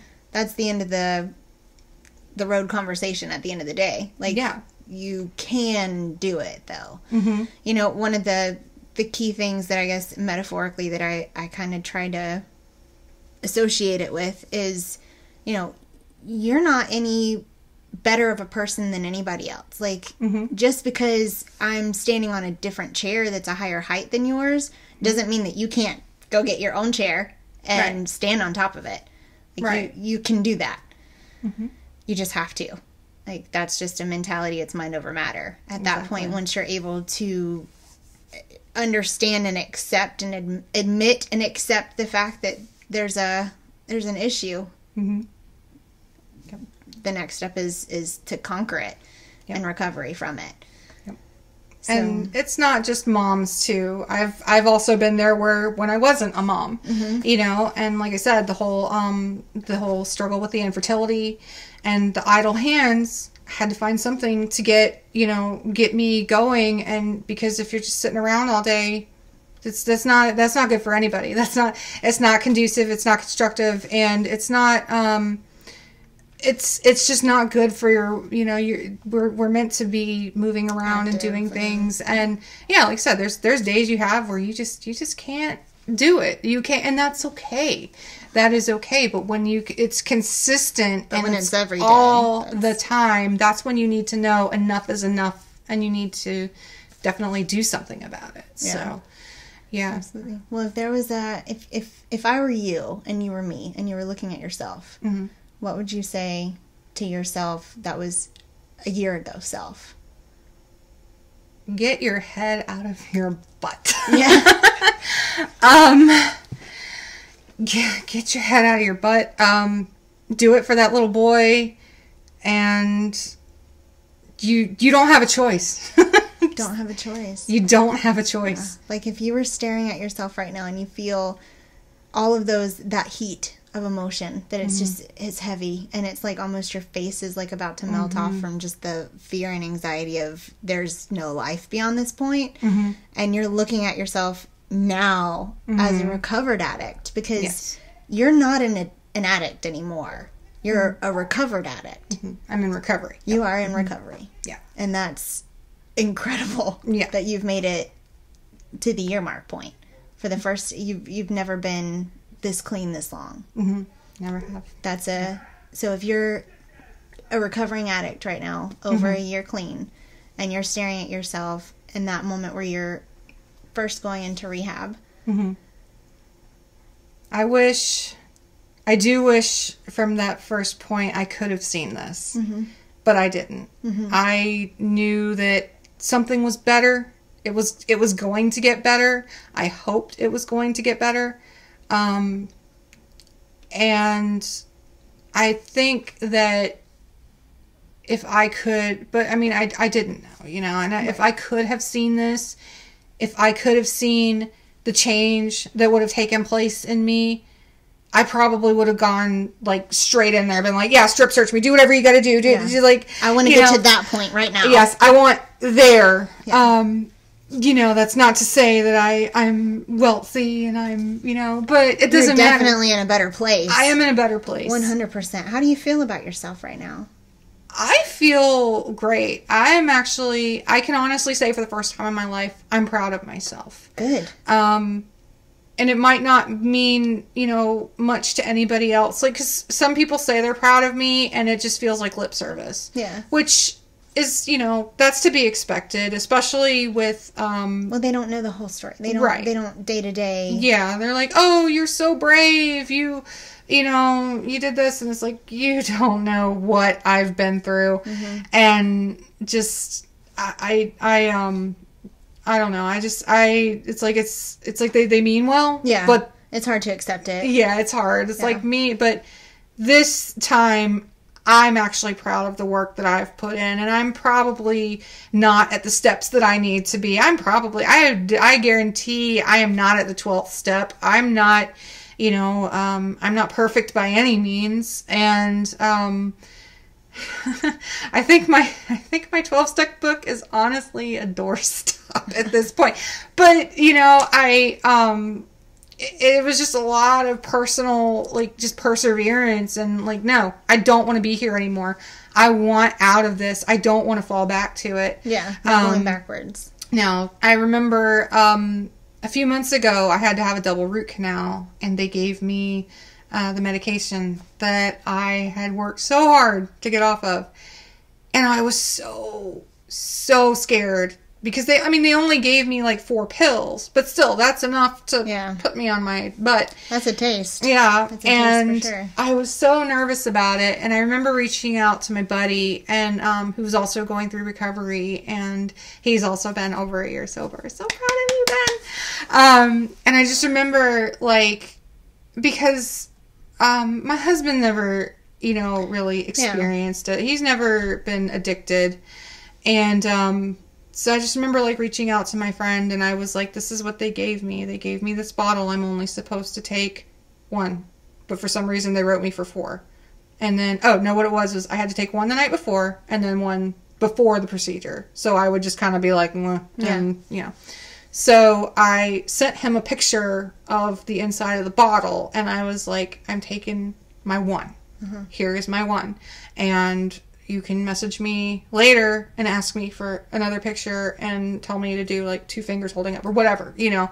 And he kept me accountable. And honestly, though, I took the 1 that I was required to take that night, and the next day I didn't even need the others, and they wound up going in the drain. So, I mean, I'm not supposed to, probably not supposed to do that, but you know, I had to get rid of them. So, yeah, I mean, I went through my procedure, and then I was kind of worried because I was like, well, I did feel that it was nice to get that sleep. Yeah. And then, but the next day, I didn't rebound off of it. I didn't decide, oh, God, I need to go get whatever I can get my hands on, you know. So I think definitely cutting off my access to it helped a lot, because I did have a test a couple of months ago where, unfortunately, a relative tried to sell me pain pills to feed his own addiction, and I have since blocked that relative on any and all social media platforms that I can think of,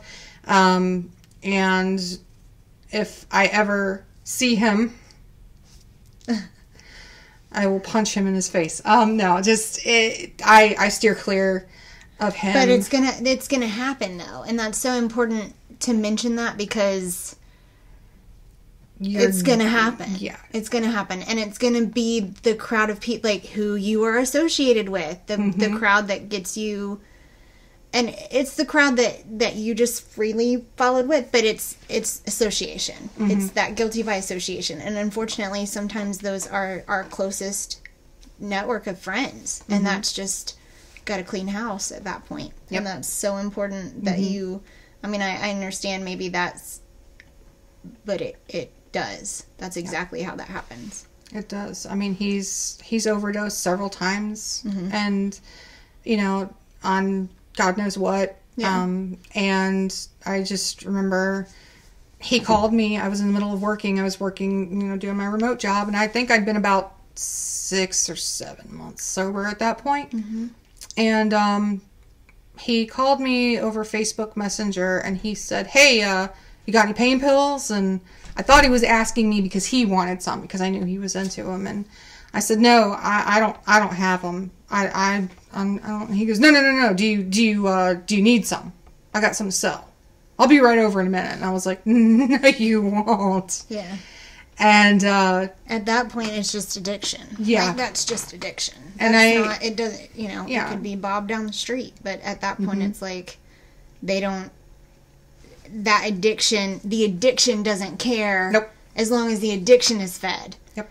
Like, it's a beast. It really is. And, you know, people say it's not a disease. It is. It is. Your brain is just thinking of 100 different ways how you can get that fix.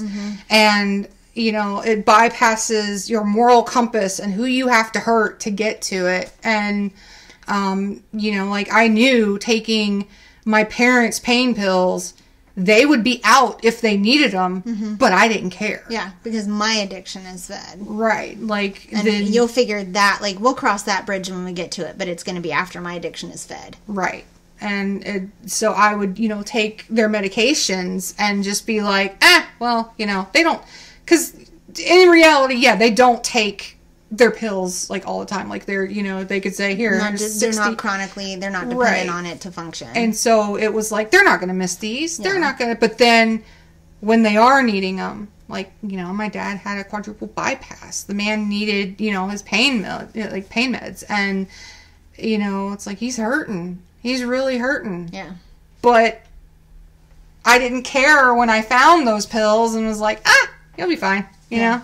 You don't. You don't. That bypasses, oh gosh, what did Garth call it? The pleasure cortex. I don't know. Somebody help me out there. It was beat into my head for like ever. I should remember. The medulla oblongata. Yeah, there's like I don't remember. Oh gosh, we had the receptors and that little sponge thingy. Yeah, that thing. Yeah, the endorphins. But I know what you're talking about. I can't remember. And one of my Okies is probably watching this going, "Oh my God, you idiot! You shouldn't remember this." Shaking her head. Yeah, like Jeopardy. Like, it's this. Let me use a lifeline. But yeah, it's, you know, they say it's not a disease. It is. It really is, because you just, you know, it's not that you're. I'm probably one of, like, the most, like, moral people. I don't steal. Well, I did. But I'm not going to walk into your house and burgle the place. You know, like, I just... Well, I mean, but honestly, like, like, you hope you never get to that point. Yeah. But it's... I would never shoot somebody for... But it happens. It does. That's how they get to that point. It does. You get to that point, and then you look back when you're at this point where I'm at now, and you're just like, who was that? That's a totally different person. Yeah, who was that? And that's not to say that I don't hold myself accountable for my actions. I did them. You know, but I mean, that was my addiction. Yeah, right. That was my addiction. That was the addiction. I can only grow from that. Yeah. That, you know, that doesn't give me the right to, like, walk over and smack someone and be like, sorry, that was my addiction. Yeah. You know, but yeah, just looking back, and that's how I forgive myself. And I don't expect others to forgive me, especially for the things that I've done. I know it's asking a lot, especially, you know, fortunately for me, my son is at an age where it did have an effect. Yeah. But it's now that I'm at this point where I'm doing better and I'm, you know, not partaking of all of that anymore.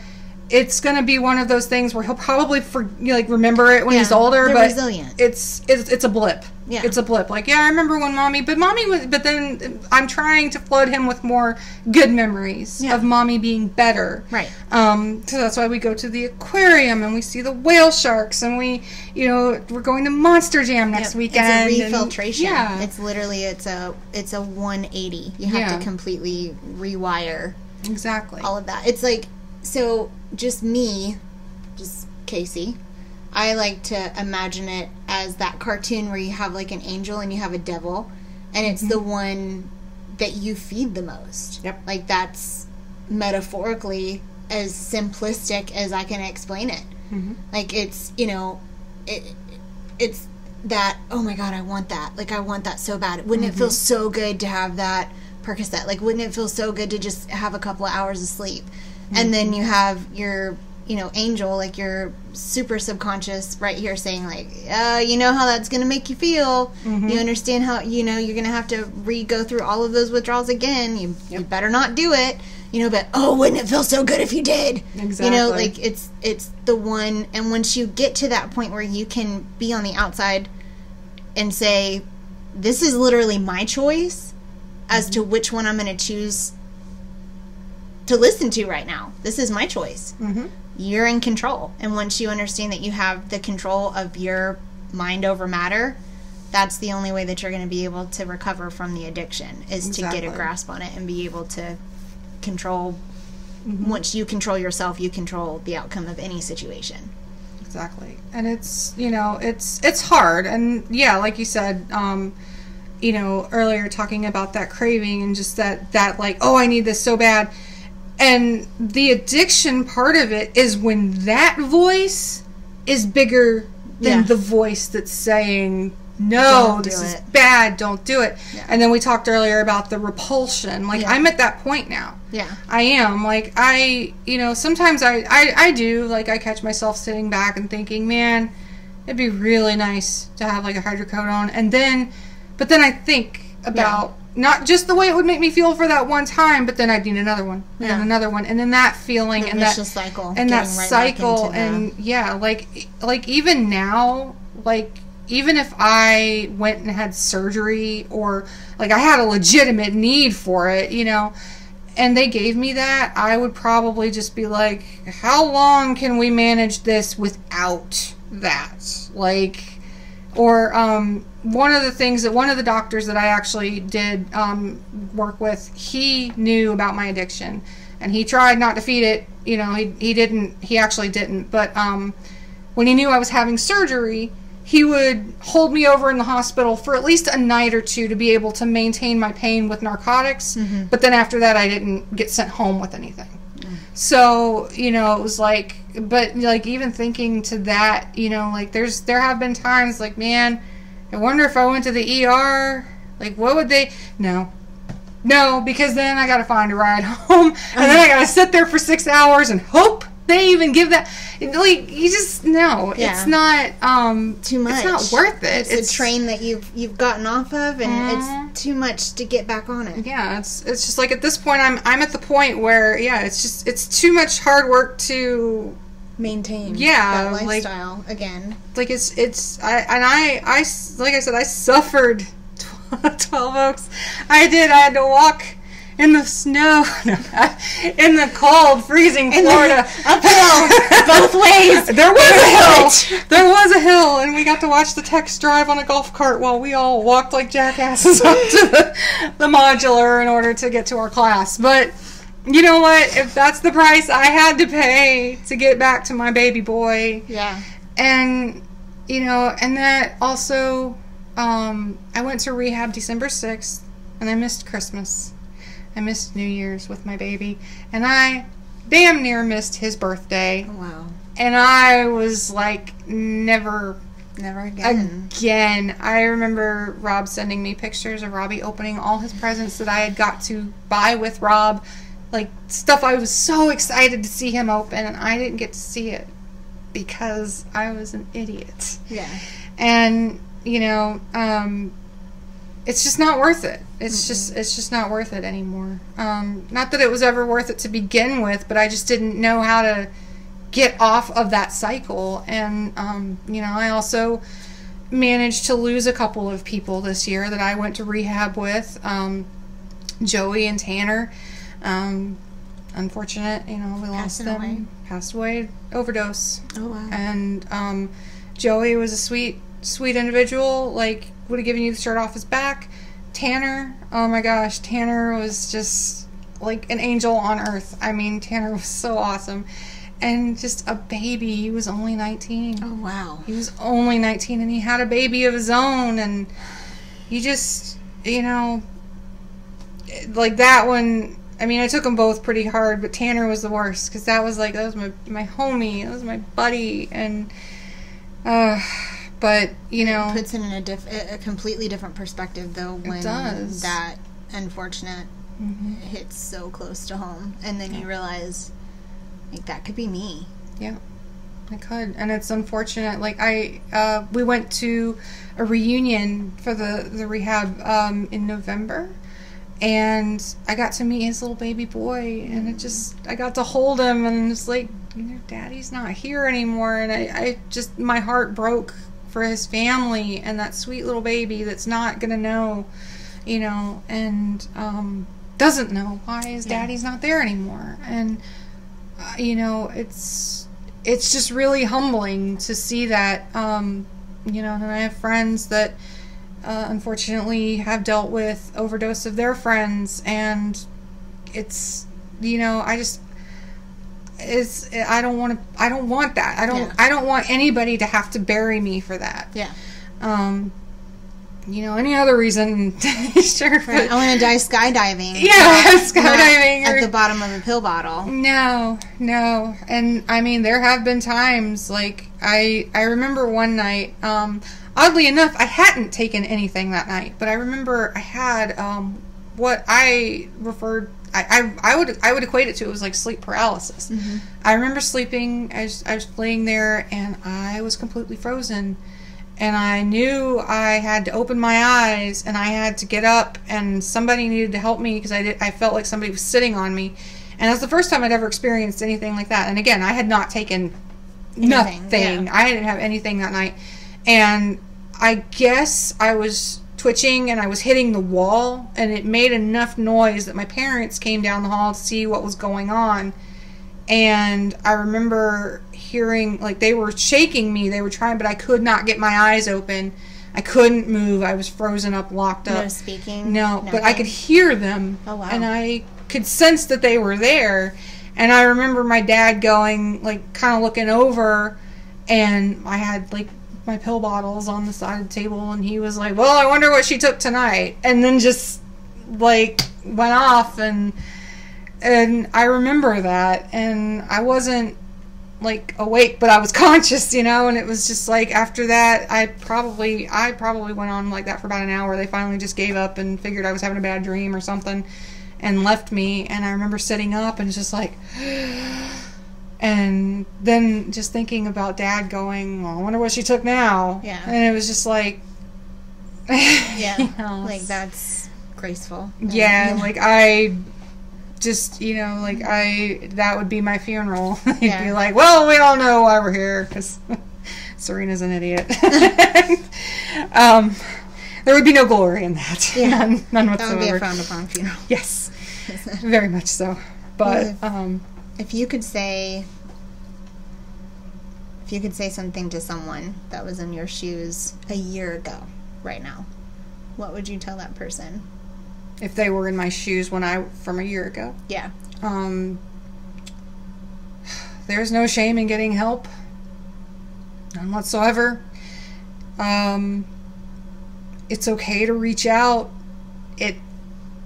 It's gonna hurt, and if you're very prideful and very stubborn like I am, it's gonna suck. But there's no shame in it, and you might lose some people along the way, but you need to do what's best for you. At that point, it is absolutely necessary to be selfish.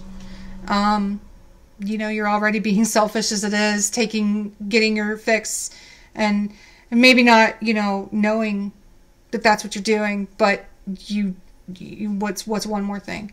To ask someone for help, to reach out, and that's really the first step, is acknowledging that you're powerless, admitting you're powerless against it, and, you know, don't try to be a hero. Definitely don't try to be a hero. Not like at that point it was more of I just wanted to prove everybody wrong, and that didn't work that first go round, because I wasn't doing it for me. Do it for you. Don't do it for your kid. Don't do it for your cat.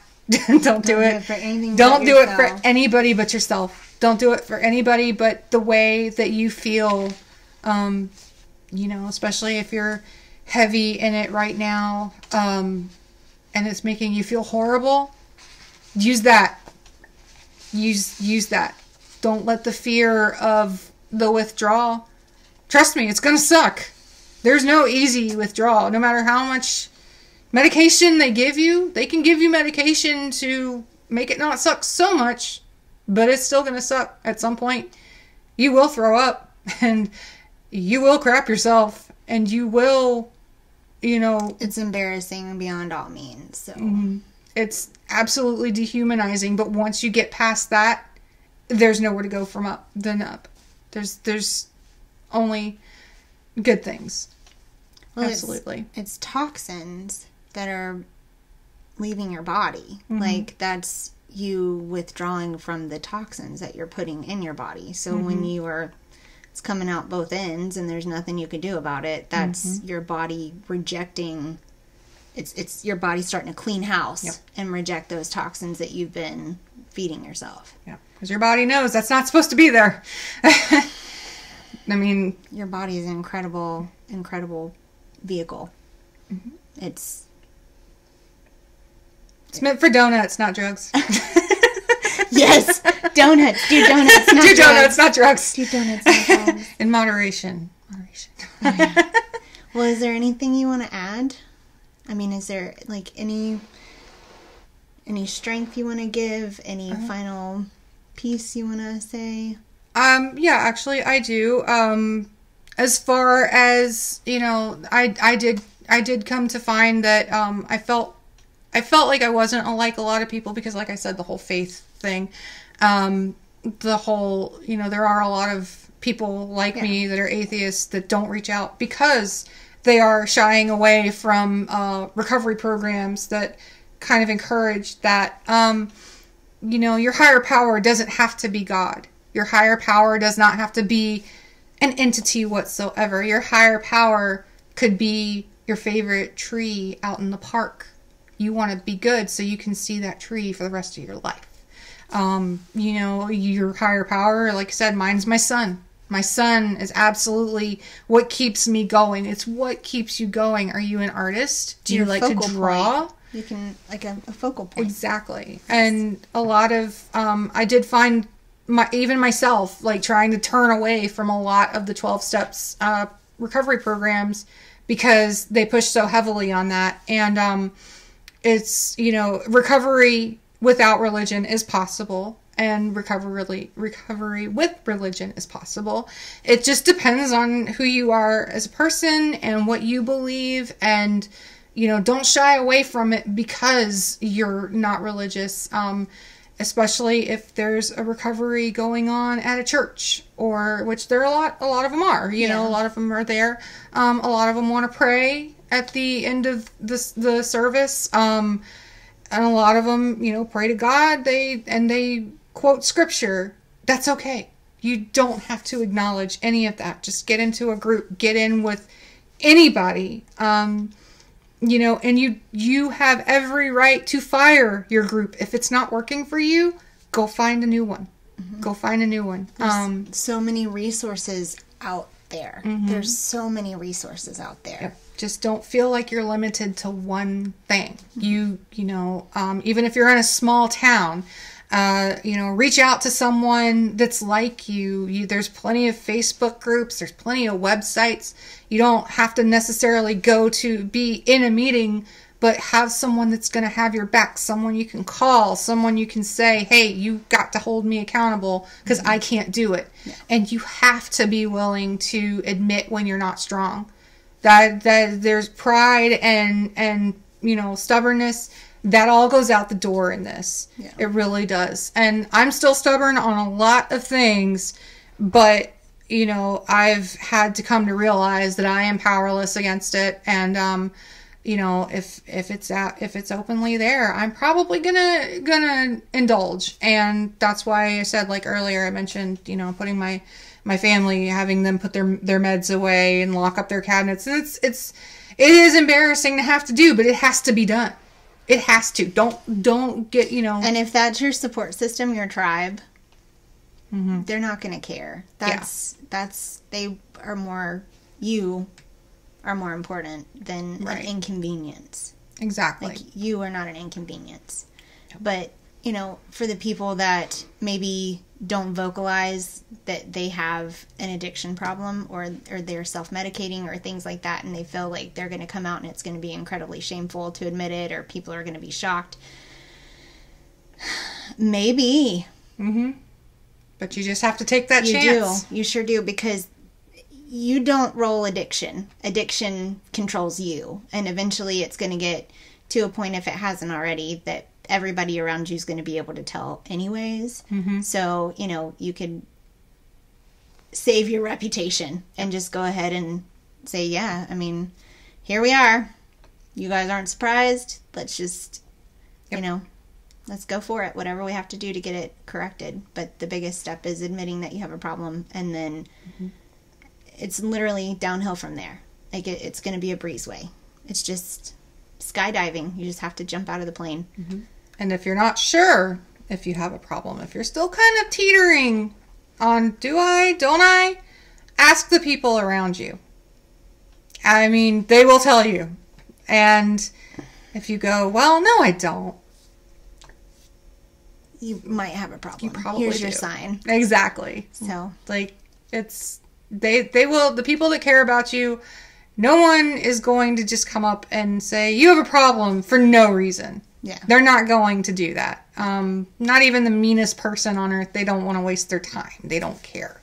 But if, you know, you notice that you're isolating a lot more, and you're, you know, kind of sneaking off to do things that you shouldn't be doing, that you know you shouldn't be doing, that you're, you know, you're getting giddy on getting something that you know you probably shouldn't have. These are all signs. They are all signs. And also recognize, and then also if you're past that point, you've already accepted and you're already in recovery and you're just out like I was at one point. Know your triggers. Know your triggers. Know what you need to stay away from. For me, it's, you know, I need to stay away from free access to medication. Apparently, I need to stay away from doctors. I need to, you know... Silver tongue stallion right here. Exactly.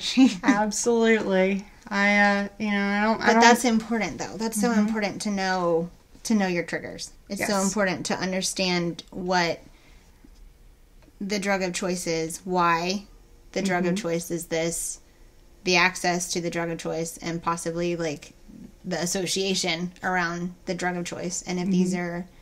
they're all going to have to be shifted. Yep. Every one of them. For a new lifestyle, you have to have a new lifestyle. And you may have to cut some people out. And that's going to be hard. And that's going to suck. I will not sugarcoat that at all. There's no easy way to cut people out of your life. Sometimes they will fight back. Sometimes they will come back. And you just have to press on and know that you're worth more than being, you know, back in that place. Exactly. And especially, it is hard, especially when it's family that you have to cut out. But you have to do what's best for you. You were selfish every other time. Just because their blood doesn't make them family. Exactly. And I have a lot of family members now that I didn't have when I started this journey. Yep. And I have a lot of family members now that I had when I started this journey that I don't have anymore. It'd be like that sometimes. It'd be like that sometimes. It do. You should be a therapist. Well, you know, I've been told that a lot. I've been told that a lot. I'm just like, that's so much school. I'm getting the high school discount for this, right? We've known each other. Okay. Absolutely. All right. We've known each other a minute, so. And I'll be a cognitive therapist. That would be fun. I'll just be like, Serena, you're so full of... I am most of the time. But, oh, man. You know, No, I try. but it's been awesome. Thank you so much for just being so open with us. Thank you so much for sharing your story. That was great. Because there's so many people that don't, I guess, grasp the fact that everybody goes through their own story. Like, every single person has their own individual story. And it's never what it seems, ever. No. And so, you know, this is the Serena that I know and love. You know, this is, and it's taken so much. Like, this is her living her best life. But this is just for you to understand, you know, I'm glad, but it's also unfortunate that I don't have, like, a before and after. So just trust me when I tell you, like, this is her best life. I'm glad but we don't so have possible. A before. And that's, I'm glad we don't have a before and after. This is the after, right here. Wonder Woman. but it's possible, and that's today's segment. You know, thank you so much for sharing your story with us. Absolutely. Thank you for having me. Yeah, we'll probably have you back. We'll do absolutely. How do we recognize triggers, and a little bit more educational thing. But today was the storytelling, and we'll evolve as this evolves. So thank you so much. And, you guys, if anybody wants to shoot Serena a question, feel free to comment. Feel free to, let us know what you want to talk about. If there's any questions or any clarifications or any advice or even more, educational lingo, whatever, just drop us a line, and that's it. Yep. So. And also, if you need the contact information for 12 Oaks, I will be glad to provide that as well. Make sure that, yes, anything that's here in Florida that, Serena's got any contacts with, I'll make sure to put that in the video information, so that'll be in there. We'll put that in there for you. Absolutely. I'm proud to be a 12 Oaks success story, and it's a nice little facility on the beach, but you don't get to go to the beach very often. Yeah. They want to, it's like this is what you get when you get out of here. You got to get out of here first. Yeah, you do. So that's the tough love. We need tough love, though. Hey, 12 Oaks, you wanna cut that money that I owe you for the sponsorship? Yeah, right. I'm plugging you right now. This is a free plug. Please just take that money. It was worth every penny. I swear, it was. Oh my God. Well, bye, guys. Thank you so much. Bye. We'll talk to you later. Have a good night. Make sure that you guys, subscribe, get involved. Together we can change the face of depression. Bye.